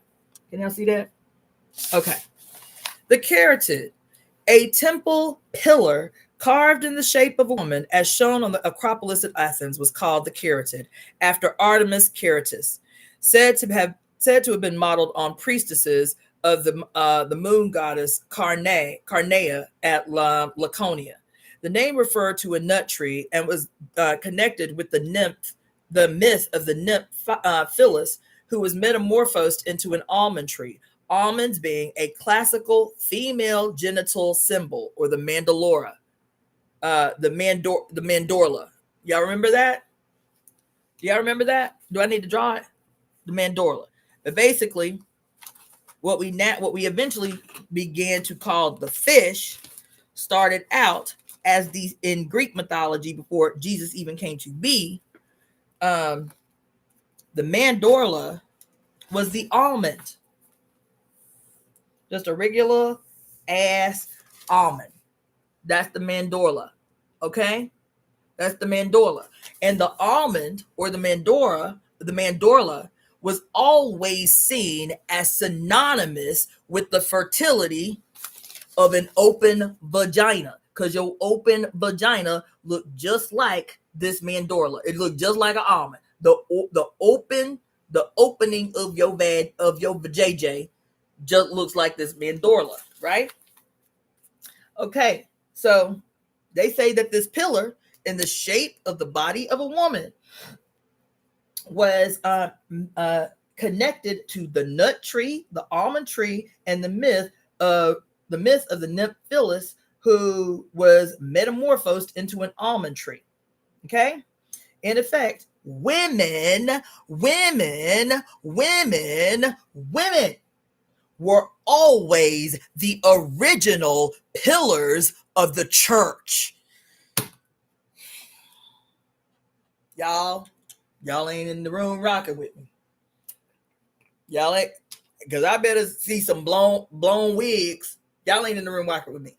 Women were always in every pre-Christian culture. She mentions Egypt here. She mentions all these places.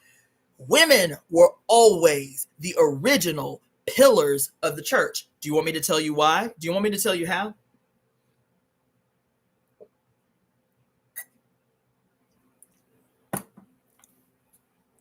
Because this open vajayjay, this almond here, you feel me? That under Jesus, right? Under the thief Jesus, you feel me? The almond, because he stole everything. All the iconography associated with Jesus is your mama now, okay? The almond eventually became the Jesus fish. See how I did that? the almond becomes the Jesus fish. You feel me? And why does the almond become the Jesus fish? Because in pre-Christian society, the mandorla was not only seen as an almond, it was also called the divine fish. Why? Because women back in the old days, contrary to what y'all believe, no woman nowhere on earth bathed every day. And so when you don't bathe every day, guess what? Your vajayjay may develop an odor that is synonymous with that which comes from the ocean. You dig what I'm saying? But they still had a reverence for the woman's vagina. So her vagina became the divine fish. Do you hear me? Why is that important? Because isn't Jesus's iconography the divine fish? Is it? Isn't it? Okay. So you go from the mandorla, the divine almond, to the divine fish. But what did we talk about with the vagina? What did the ancients in Egypt call the vagina? The two-sided portal.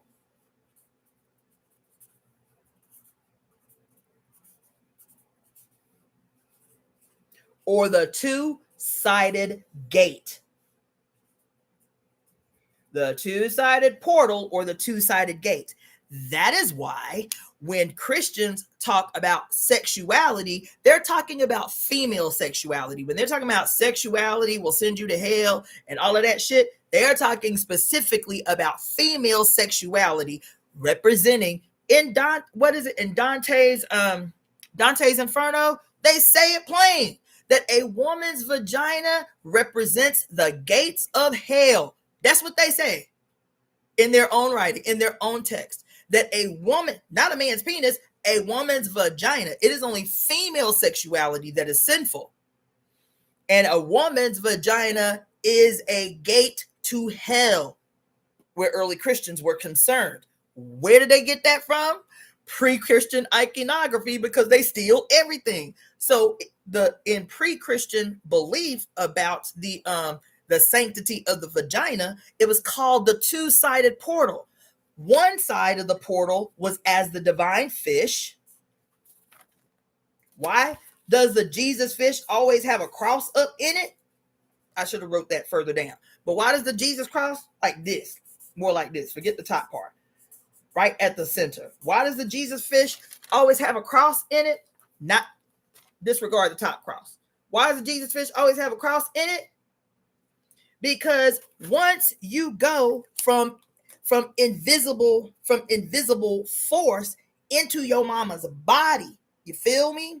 From heaven to earth, the only way to get to earth from heaven is through a uterus, you feel me?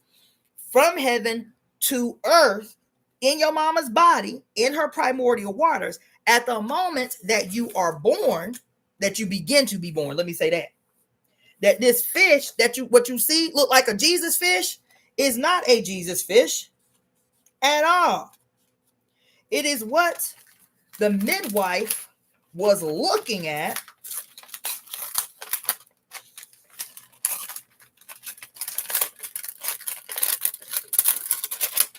It's what the midwife was looking at when she was getting ready to capture your big ass head from coming out of your mama's body. What you see as the Jesus fish, the portal from heaven to earth, you feel me? Is what the midwife is looking at when your mama is squatting or laying on her back and the midwife is looking into her vagina to see the cross at the top of the baby's head. That place that emerges first from the unseen realm to the seen realm is the cross right on top of your head, the crossway point, the heavenly chakra, as it emerges out of your mother's body. What becomes the fish is your mama's butt cheeks. You see how I spread that out? It's her butt cheeks leading to her thighs. You feel me? and the midwife is facing either down from below, because mostly they squatted, but if need be, they lay it on their back and looking as your mama is splitting in half so that your big ass head can emerge to be seen, to become your own person. You feel me? That's why the Jesus fish is, because he too, even though he's supposedly God supreme of the universe, his ass needed a motherfucking vagina to come through too. His ass needed a vagina to come through too.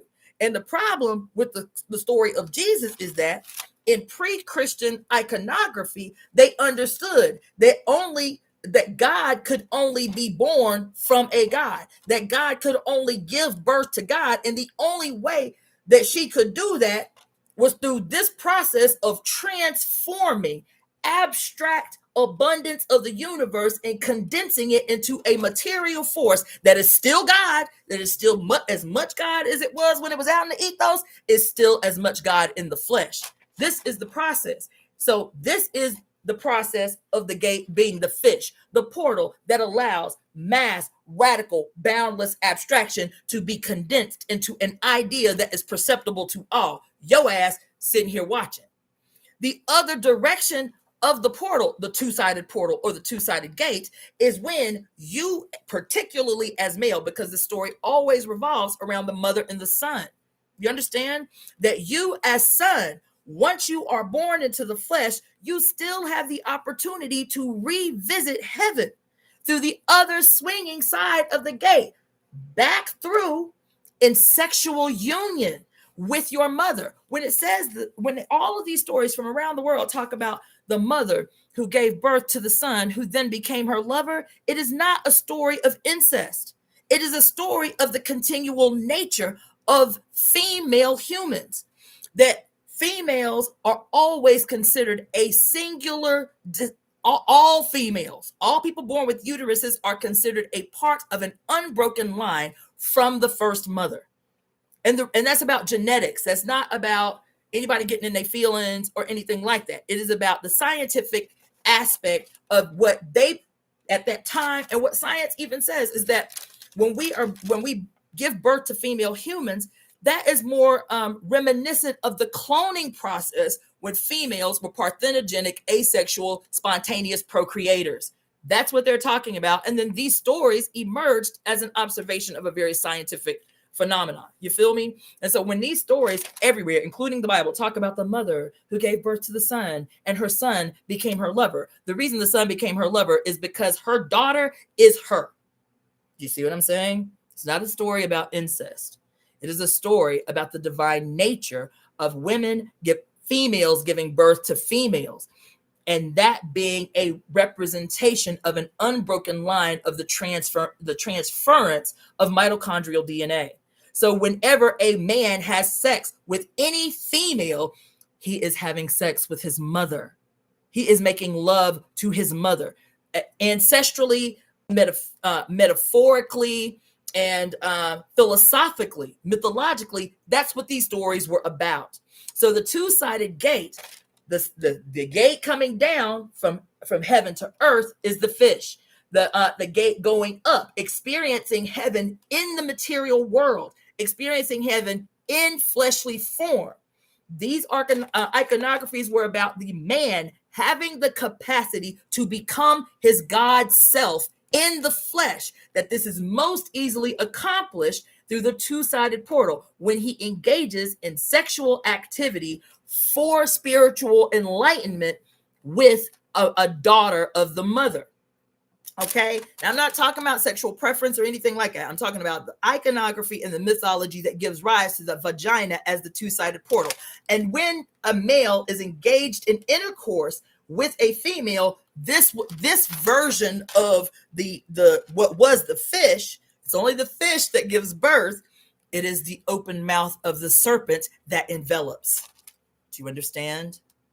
When it is intercourse, when it is attempting to achieve heaven on earth in the material form, and a male enters the body of a female, this is said to be him being enveloped or engulfed All these stories about dragons and serpents swallowing men whole, so they must be the victorious dragon slayer.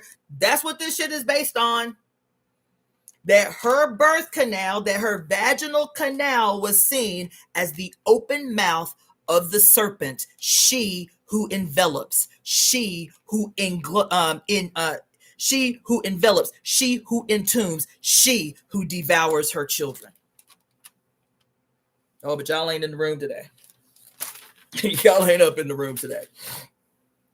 And so when I'm talking about this movie and this girl who gets her body shaved so that she can be a proper bride to the groom, which is the church, it is a reversal of this story.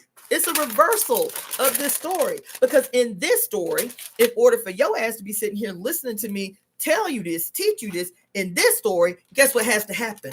She is the temple. She is the throne. She is the crown. She is the Holy Grail. She is. And so what has to happen? When your daddy knew, you feel me? When your daddy and your mama decided that they was going to get busy, you feel me? They was like, your booty look good in them jeans. Can I get your phone number? They court a little bit and then they do the do. In this coming together of your mama and your daddy, you feel me? Guess what happens? The opposite. Let me show you. The opposite happens. Because if this is the gate, bitch, remembering this is the gate. This is not only the gate. This right here is not only the gate. These legs spread the fuck open, whether for birth or for sex. These legs spread open, whether for birth or for sex. These legs are the pillars, bitch.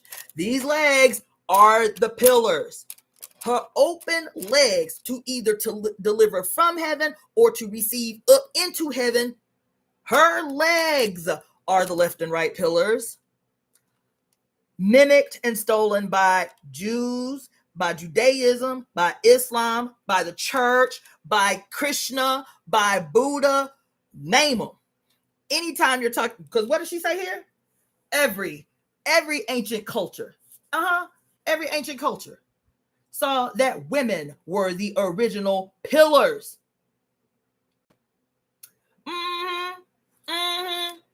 And so in this ritual where you are to become, in this inception ritual, you are to become your daddy, opens your mother's legs and goes into her to facilitate the beginning of this ritual that is going to end in the completion of this thing that will become you, right?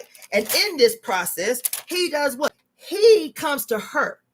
Not only does he have to come to her, he has to walk down her heavenly aisle. What's her aisle? Her vaginal canal. Her aisle between the two columns that are her mama and them on one side, her daddy and them on one side. The aisles that she had to walk down. He got to walk down the aisle. He got to go down the aisle to reach the apex, to reach the heavenly center. What's the heavenly center? When you getting married, it's the dude there that's going to facilitate the process of the two becoming one. The egg by herself, the sperm by itself, the two of them come together. How do they come together? It's not her going to the sperm. It's not her swimming down her own canal going to the sperm. No, it's the sperm making the journey up to the divine portal. You feel me? Where he petitions the ovum. Hey, let me in. There's a bunch of them petitioning. Hey, let me in. Hey, let me in. And she chooses one. And in that moment, the two become one.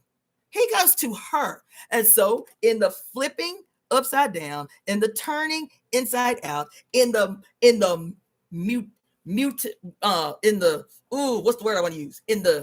mutative corrupting of every single aspect of the mother story, yo ass, the bride, because you won, because you got chosen. You got picked. Woo. She ain't doing the picking no more. Don't they tell you this right now scientifically? That they have come to understand that it is not the lucky winner that breaks through the breaks through the ovum, that she opens to receive he whom she chooses, or it whom she chooses. Isn't that what they say about the egg and the sperm now? Right? That it's actually the egg that chooses, not the victorious conquering the egg. It's the egg that chooses. It's the mother that chooses who to allow in. You understand? Now, in the flipping upside down, turning inside out, and mutating of every single one of the mama stories, you feel me? Yo ass is no longer the pillar. Yo ass is no longer the pillar. Yo ass is no longer she who is pursued. She who is petitioned. Now you are the bride. And the male mother, this his scrotum. This becomes his scrotum. You feel me? His testicles, his penis. You understand? And he chose you, and aren't you so lucky? So that you now have to pursue. You are dressed in all white, just like a little fucking sperm. You are dressed in all white, just like a little fucking sperm. You are dressed all white. And now you must scurry down the aisle to reach your prize, which is what? That groom. And in that moment, when you and your groom are together with these two witnesses flanked to the left and the right of the representative of the Father, the priest, the preacher, the whoever the fuck, right? He is the one as the authority under God in front of all of these witnesses. I now pronounce you man and wife. Not man and woman. Nope. Not man and woman. Man and wife, where the two have become one now instead of in the mother, in the father. Huh? The pillars were your mama's open legs. Now the pillars are the open legs of the Father God, of the male mother. In his desperate, feeble-ass attempt to subdue his mother, to erase her power. Yes, courthouses, jails, the Washington Monument, like I said, the Kemet is guilty, Greece and Rome, everywhere. Her iconography robbed and fed back to you in this mutative malignancy that has you sick still. So I'm watching this white girl that is in the process of becoming a bride of Jesus. You feel me? A bride of Jesus. And she's walking down these aisles. And in these aisles, instead of it being her people nun, it's all the women who have already become nuns. They're all dressed in black. All the women who need to become nuns, the little girls all the way up to the grown women who need to become nuns or who are to become nuns, they're all dressed in white. And in the center of them all is this motherfucker dressed in red, the priest. I said, I was up in here having a total conniption fit. Dressed in the colors of the Iami-Aj, black outfit, red corset, like his male umbilical cord. Y'all think they don't do this shit on purpose?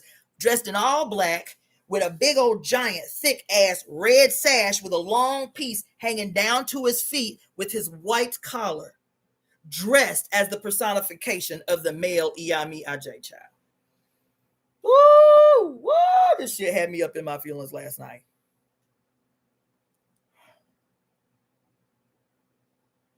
Woo!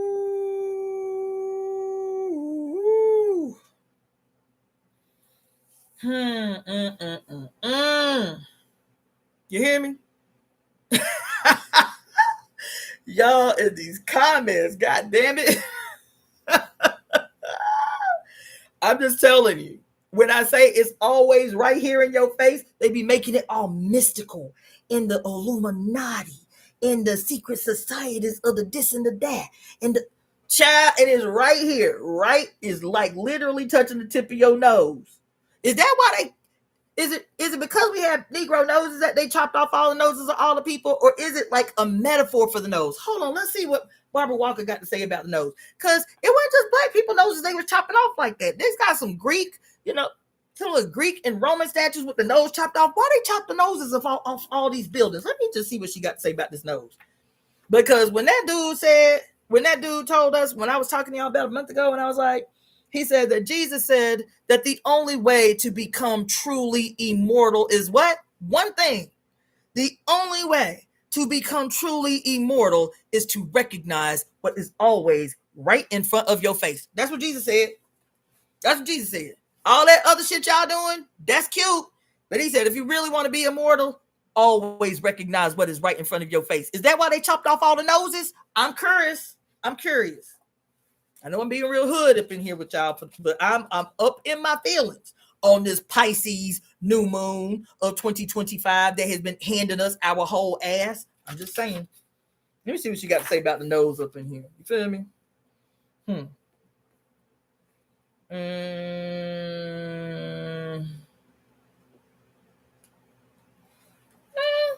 surprised. I know she got to say something about the nose. Because she got all them other body parts up in here.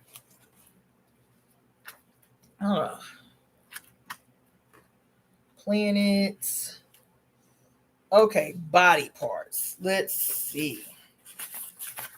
Since my liver is acting up, I might need to reread this section on the liver. Okay. Navel. Yeah, she don't have nose in here. I am surprised. Fascinating. Well, anyway. I'm like, is that the reason they chopped them noses off? Because they really did not want you to see what was right in front of your face? I'm just saying. Was this a foretelling of what was to come? The chopping off of these noses? Because I told y'all, I'm on this thing about how time has been played with so much that I have this feeling, right? Like I've had these feelings before. I told y'all about when I had not too long ago when I had my little doomy doom up. Like I had my little doomy doom. And how if what we have been taught is the past was actually what was delivered as a prophecy of what was to come, how our ancient ancestors were so quiet and so still and such in a deep state of meditation that they were able to clearly see the fucking future and wrote it down. And when they hijacked all this sacred technology, they flipped time upside down. I talked to y'all for hours about this book called The Reckoning of Time, written by one of the Dionysian cult followers, a book called The Reckoning of Time, a 1,200-page book of how what would become the Roman Catholic Church coming out of the Council of Nicaea literally rewrote the entire cosmos. If they rewrote the entire cosmos, don't you think your clock was rewritten? Don't you think how you perceive day and night, dusk and dawn was radically transformed? We say it right now. How daylight savings time be making people depressed, how people become suicidal during daylight savings time, because it's literally fucking with your natural alchemical biorhythmic processes, right? Your, what do they call it? My brain. Your circadian rhythm that they literally manipulated all time, but not just time as we perceive it here on earth. They literally rewrote heaven. They literally rewrote the entire cosmos in this book, who was written by a man who was a follower of the cult of Dionysus. That shit blew my whole mind. Remember, I was telling you about the Vedic astrologer who was saying, what if? Just what if? Remember, I was saying, like, maybe we need to be reading the Bible backwards. Like, maybe the Revelation is the beginning and the Genesis is the end. Maybe we've been reading the shit wrong. If they flipped everything upside down, turned everything flipped everything upside down, turned everything inside out, mutated it, made it flicked, is that a stretch? Is that a stretch? Is it a stretch? Right? And so this Vedic astrologer was like, I have a sneaking suspicion that we're not in the age of Aquarius. What did he say we were in? As we are seeing all of this twin iconography everywhere you turn around, every which way you turn around, twin iconography everywhere. Do you know how many movies this year are going to, at the beginning in January? I was like, how many movies this year in 2025 with twins. 29 movies to be released from January to December. What does that reduce to? The number 11. What is the number 11? 2 ones. What is that? The iconography of the Gemini twins. Your president is a Gemini sun. Your beloved Kamala was a Gemini rising. I mean, just twin iconography everywhere you turn. He is like, look, according to my calculations using Vedic astrology, I don't think we in the age of Aquarius. If these motherfuckers flip the entire cosmos upside down, inside out, flip, flip, flip, flip, flip, flip, flip, I think that we are actually transitioning into the age of Gemini. He said that. After I said, I think we're reading the Bible backward. I think we need to be starting with, y'all remember when I did that? I went to the very end of Revelation and started reading backwards the Revelation. Didn't I do that? And then a month later, I'm seeing on this guy on the World Astrology Report, and he's like, yeah, I've got this controversial, astrologer joining me today, blah, blah, blah, blah, using Vedic astrology. And he's like, we actually transitioned it into the age of Gemini, and all the signs are clear to see if you care to open your eyes, right? And if this is true, that we would be transitioning into the age of Gemini, then what I said, that if we had read the Bible, if we should be reading the Bible from Revelation to Genesis, then Genesis begins, theoretically, the book of Genesis begins supposedly at the end of the age of Gemini, transitioning into the age of Taurus. Genesis is the philosophical and astrological beginning of the age of Taurus. And since the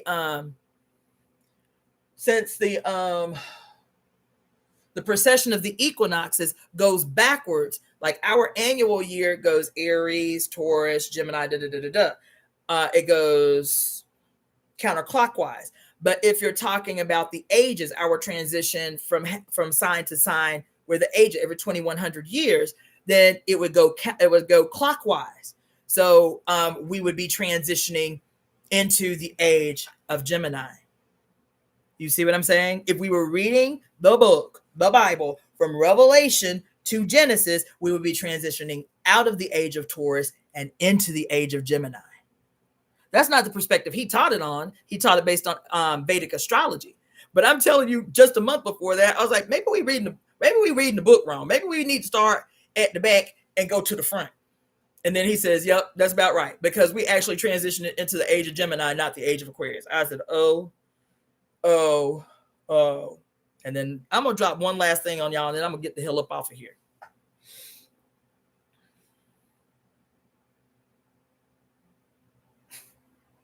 There's so much more I want to drop on y'all, but I cannot do this. I can't be doing this all the time. Okay, and I'm good right now. I'm at 2 hours. This is going to be a record for me.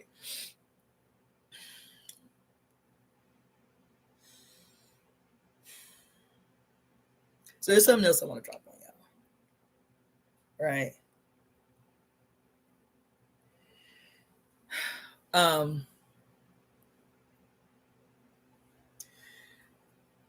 I know that, and I probably won't get deep on this because I'm still working it out in my mind, but at least I can say it out loud so I can hear myself say it out loud instead of writing notes about it incessantly. But because I'm still trying to make it make sense. But I had been talking off and on for maybe about 2 years about the 13th sign. Everybody's been talking about, what about the 13th sign? There was a 13th astrological sign before the calendar was fucked up, when it was still a lunar-centered calendar where we had 13 months and each month had 28 equal days, and the same day every month was always the same day. Monday was always the first. Tuesday was always the second. Right? And it was a lunar cycle calendar that the entire world lived by, right? And a lot of cultures still do. And so in that 13-month calendar, there would have been a 13th astrological sign, which was Asclepius, right? What's the other name? It's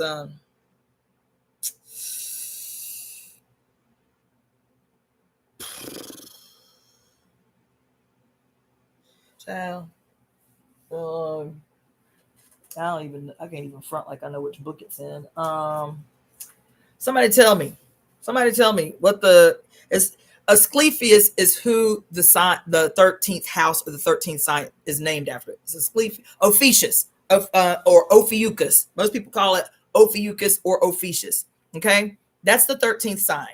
Okay, if there were still 13 months with equal distribution of days and all of that, we still had a 13th month calendar. Supposedly, Ophiuchus would be but sandwiched between Scorpio and Sagittarius. Okay, it would be a shorter month or a shorter sign, and it would be sandwiched between Scorpio and Sagittarius. Ophiuchus, the serpent bearer. Ophiuchus is based off of the deified healer named in Greek society Asclepius. Okay, now if you're a Black nationalist, if you're a Black cultural nationalist, then you know that Asclepius was actually the Greek name given to the grand master architect, physician, and all these other things that he was supposedly great at doing in Kemet, named Imhotep.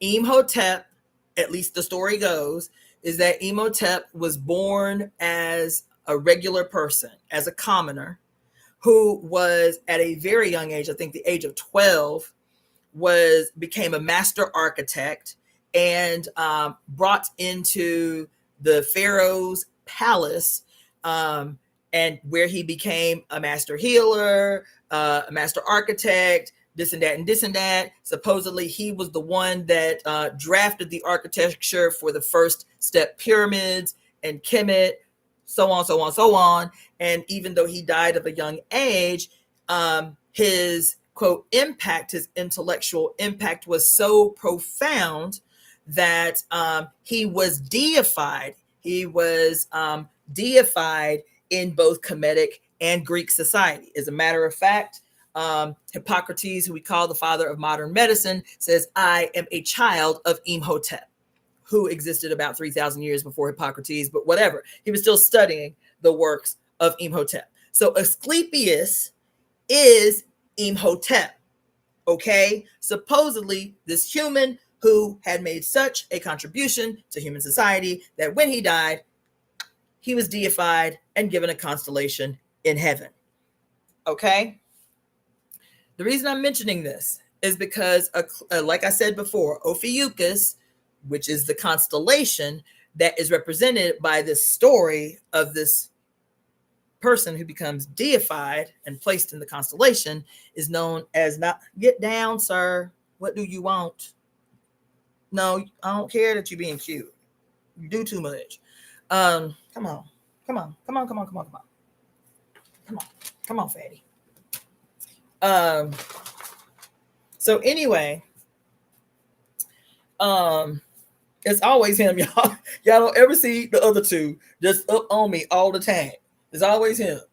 Anyway, the reason I'm talking about him is because he is known as the serpent bearer, but one of his other names, Ophiuchus, is also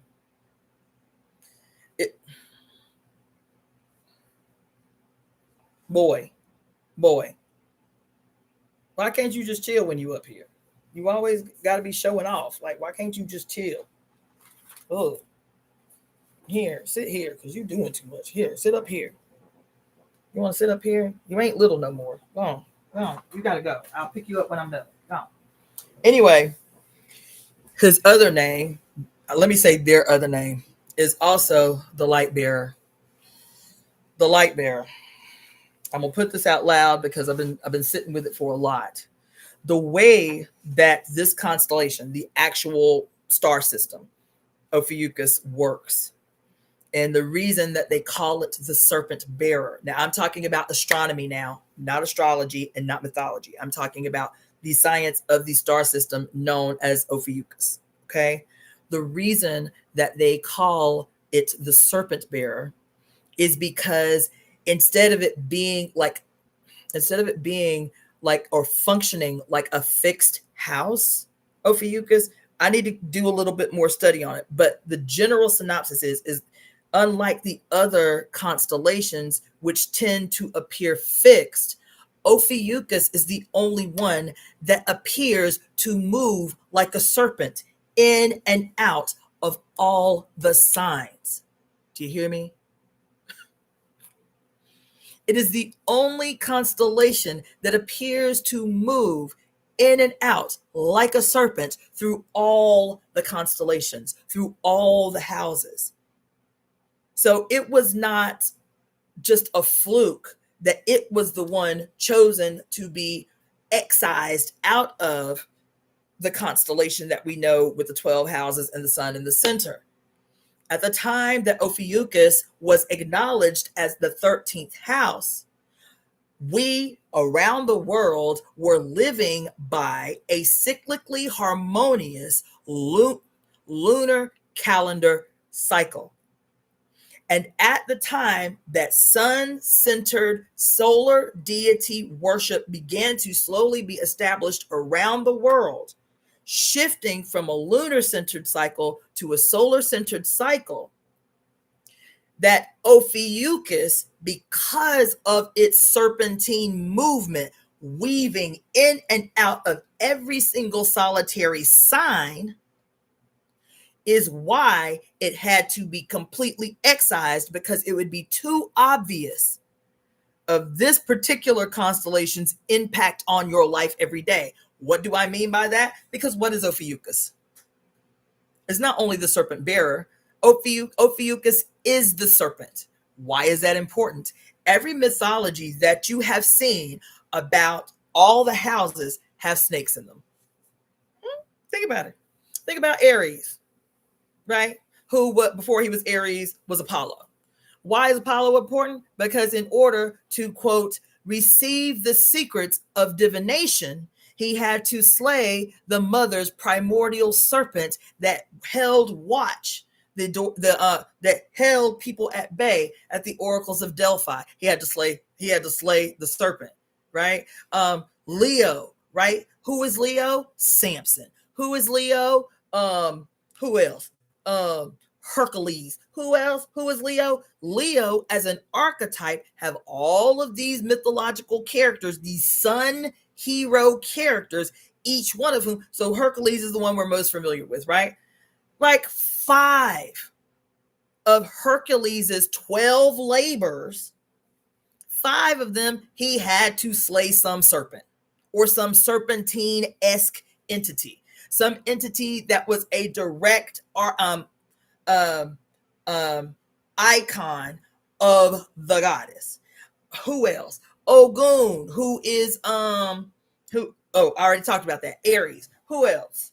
Right? All of these this quote solar deities walk through each of the houses is always marred by some story, some mythology where he has to, quote, confront a serpent. Why is this serpent hero dichotomy so prevalent, even in just basic astrology, the mythological stories that are attached to these astrological houses? Because the nature of Ophiuchus as a sign is the only sign that has an intimate relationship in its astronomical movement and relationship to all the other houses. So they excised it out. Why? Because as above, so below.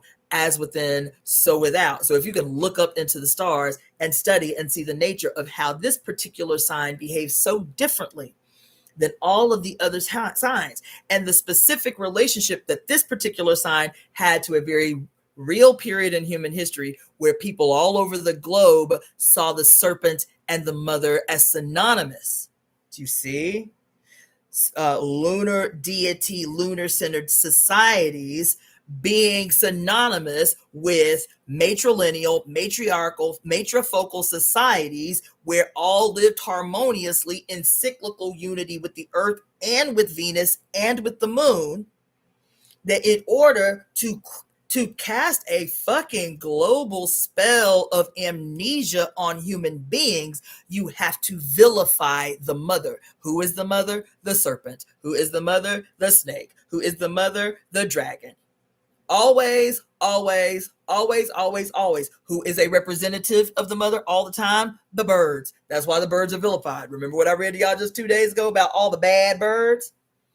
Because birds are vilified. Birds are villainous. Everything is scary about birds. They all got bad names, right?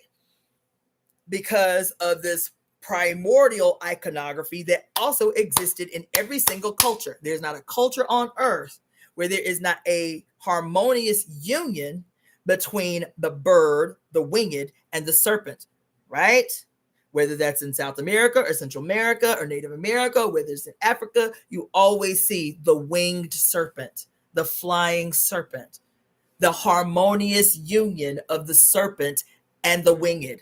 Why? Because your kundalini supposedly stirs from its belly below and raises up to form a harmonious union with the wingspan of your enlightened consciousness. You see what I'm saying?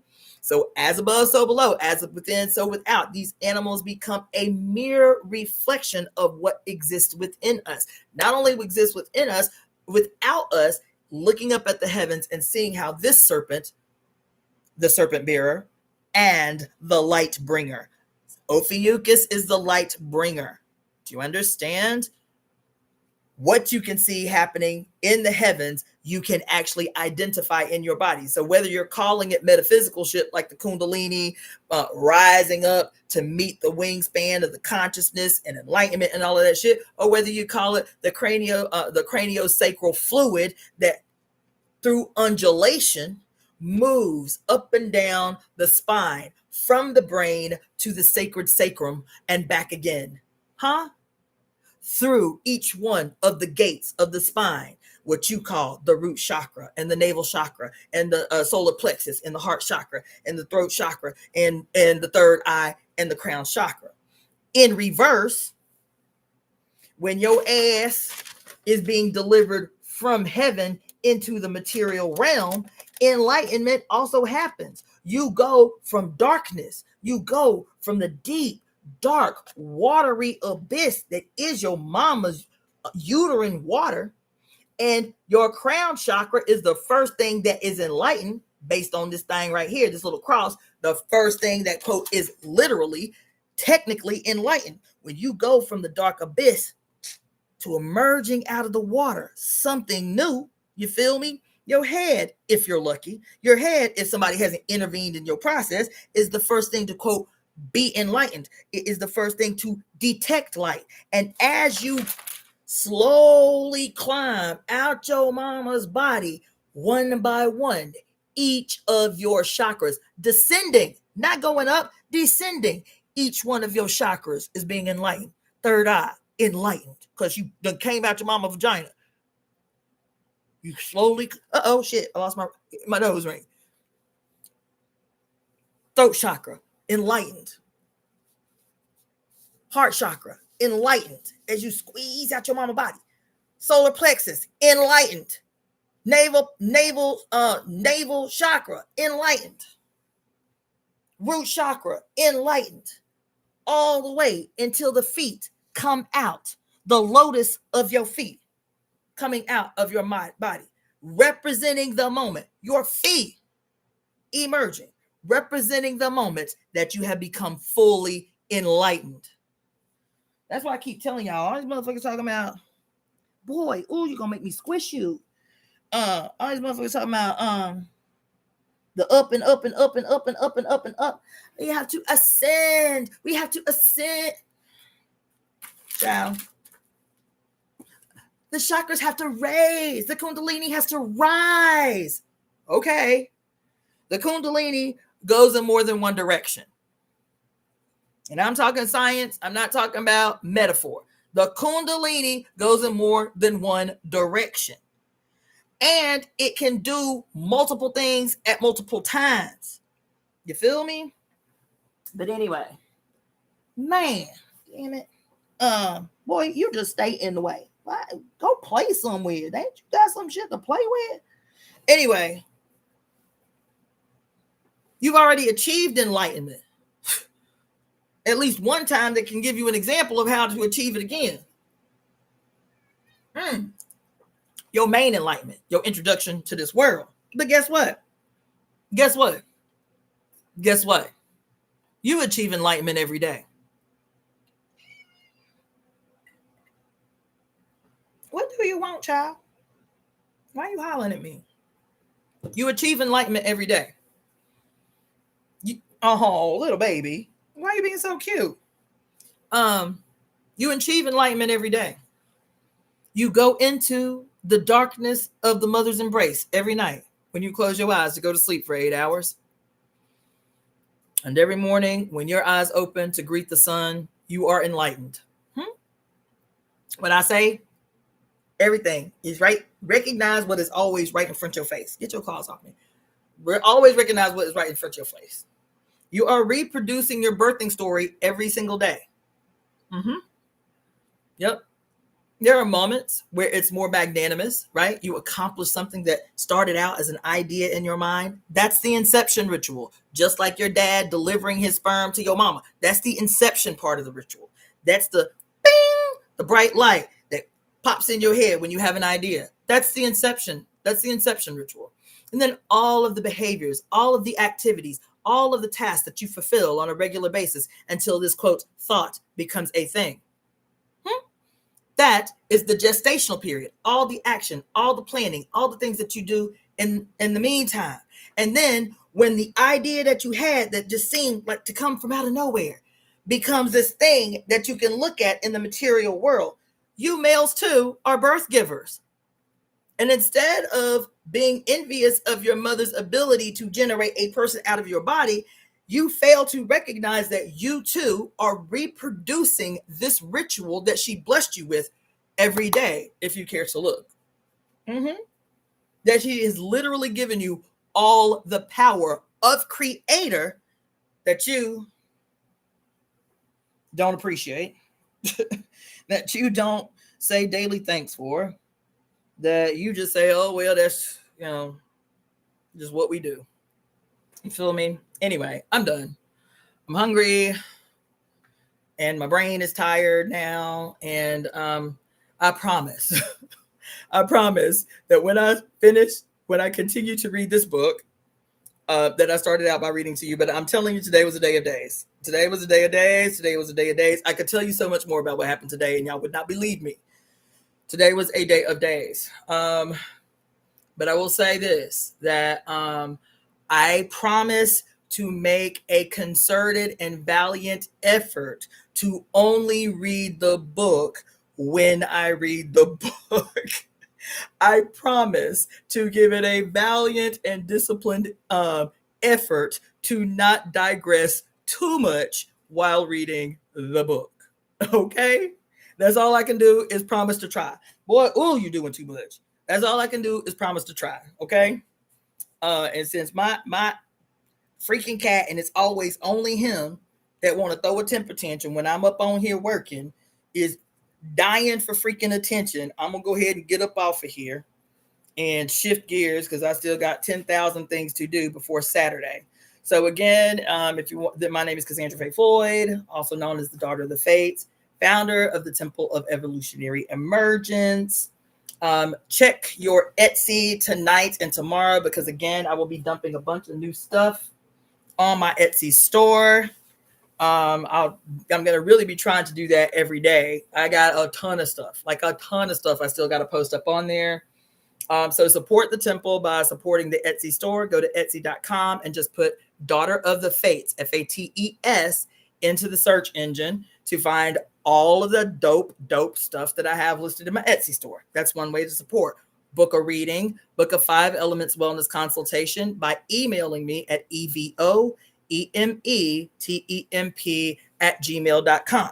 That's evoemetemp@gmail.com. That's to book a reading or 5 Elements consultation, which right now until Wednesday morning is 10% off. That's a good substantial grip. You feel me? And then you can also use that email address, evoemetemp@gmail.com, if anything that I said in these 2 hours and 39 minutes, this might be a record of shortness. This might be a record of shortness. And these 2 hours and 39 minutes that you have been watching me this evening, if anything spoke to you, then let your dollars do the talking. You can use that email address, evoemetemp@gmail.com, to send a Zelle or a PayPal donation. If you would like to use Cash App, then is $ Daughter of the Fates, just like the IE, the IG, and the title of my YouTube channel, Daughter of the Fates, Fates. And if you would like to send a Venmo, then it is my name, CASSANDRA -FLOYD. FLOYD. Okay, Cassandra Floyd. And then let's see. And then don't forget, this Saturday at 12 p.m. Pacific Standard Time, that's going to be our temple service, by the way. 12 p.m. Pacific Standard Time. As a matter of fact, I am going to make it. Whatever. I'm going to live stream it. 12 p.m. Pacific Standard Time. I am performing my first sacred sound ceremony, my first sacred sound conspiracy at Zula Den. So for those of you who are in the Los Angeles area, that is ZulaDen.org, ZulaDen.org. My set starts promptly at 12:45. It is a free event, but you must RSVP or they will not let you in the door. So go to ZulaDen.org and click on the tab that says Soiree, SOIREE. It's the fall soiree. RSVP. It is a dope event. It lasts from noon to 6 p.m. There are like 30 different healers offering services, some free, some for donations, tons and tons of free food, free drinks. It's a really, really cool event. So if you're in the LA area, you should come. And then, and plus it's just a great way to network. There's usually over 200 people there all day. It's like a dope ass event. DJs, poets, it's really fire. So I will be performing first thing. I'm the first performer on this Saturday, for the Sacred Sound ceremony. I will live stream definitely via YouTube. So you want to make sure you become a subscriber because I'm only going to stream it for live for subscribers to my YouTube channel. And then maybe the next day or so, I don't know, then I'll post it on my regular channel. And then I think that's it. I think that's all I got for y'all. But definitely check the Etsy store because I'm about to have some awesome shit dropped on y'all over the next 24 hours. So we're still in the height of this Pisces new moon, in the period, in the ancestral time of the year. So get your ceremonies on. You feel me? Whether you go into the water or whether you go into the woods. I got plans myself. So whether you go into the, the woods or the water, preferably, yeah, plant great seeds. This is seed sowing. This is seed sowing period. Plant epic seeds. Monitor your mouth. Everything that you say. What do I always say? I forget who said it, but all futures are now. Everything you say out of your mouth is creating a future. Is what you are saying out of your mouth creating the future you want to see or recreating a past that you want to see long gone? Monitor your mouth, y'all. Monitor your mouth. I'm convinced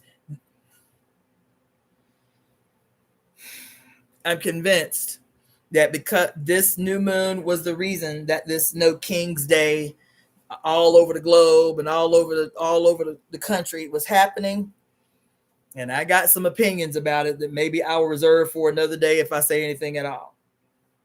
But I'll just say that ain't no shit I'm on. No King's Day, that ain't no shit I'm on. If you can corral that many millions and millions and millions of people, and the only thing that you can have them focus on is no kings, Why wasn't they out there talking about, no, if you was really gonna make some shit, why no billionaires?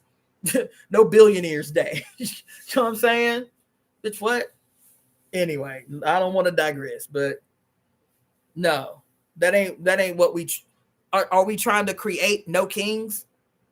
You feel what I'm saying? They did that shit strategically. They did that shit on the eve of the new moon for a reason. And my position is still the same. Half of what y'all be talking out y'all mouth, I am convinced the state fed you. I am convinced the state fed you the narratives that you hold so dear to. I'm convinced of it. I'm convinced of it. Just like this priest was saying, we're going to create the Antichrist to force people back into the embrace of the church. I'm convinced that 90% of what you hold dear and you think is some progressive idea that you just resonate with, the state gave you. The government gave it to you, fed it to you. Not only fed it to you and gave it to you, fed it to you raw, baby. Fed it to you raw. I'm convinced of it. We have to create the new. We have to create, not follow bullshit. We have to create the new. Anyway, that's all I got for y'all today. Now I'm going to try to fix myself something to eat, shift my brain so I can continue to create all these musical instruments that I got to create. For those of you who came on late, I'll show you what my latest project was. I still got to finish it. But this is my newest instrument. This is number 6. It's nice and subtle. It's like a nice sound. Almost kind of like a rain stick sound, right? This is made out of 2 of, those water bottles. It's not pure water. What is it? It might be pure water. The big water bottles. It's 2 of those put together.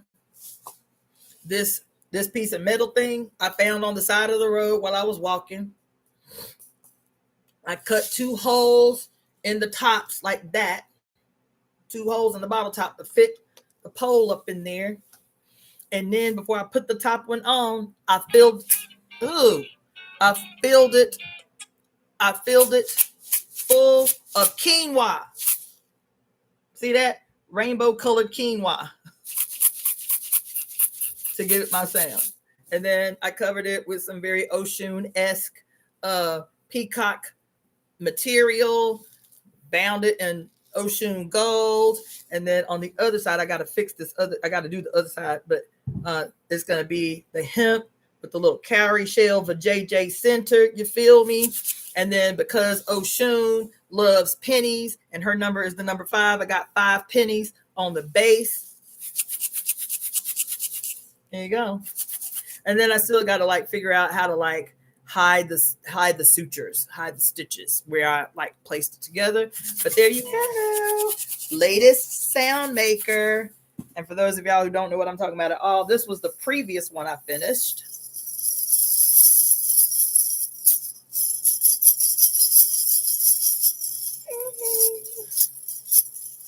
I got a whole bunch of them. Yay. Also, what I think I'm going to do is I thought about selling all my sound makers once I get done with the sacred sound ceremony, at the place, at the venue, open it up for people to purchase all the sound makers that I bought, and then I can make all new ones. There you go. I'm debating about it. But anyway, wish me luck. I'll see you guys again tomorrow. I'll read again tomorrow. And I promise to make a valiant effort not to digress too much. That being said, I'm Cassandra Faye Floyd, also known as the Daughter of the Fates. And I will see you guys tomorrow. Y'all have a prosperous and bountiful and harmonious seed planting ceremony on this here Pisces new moon in the year 2025.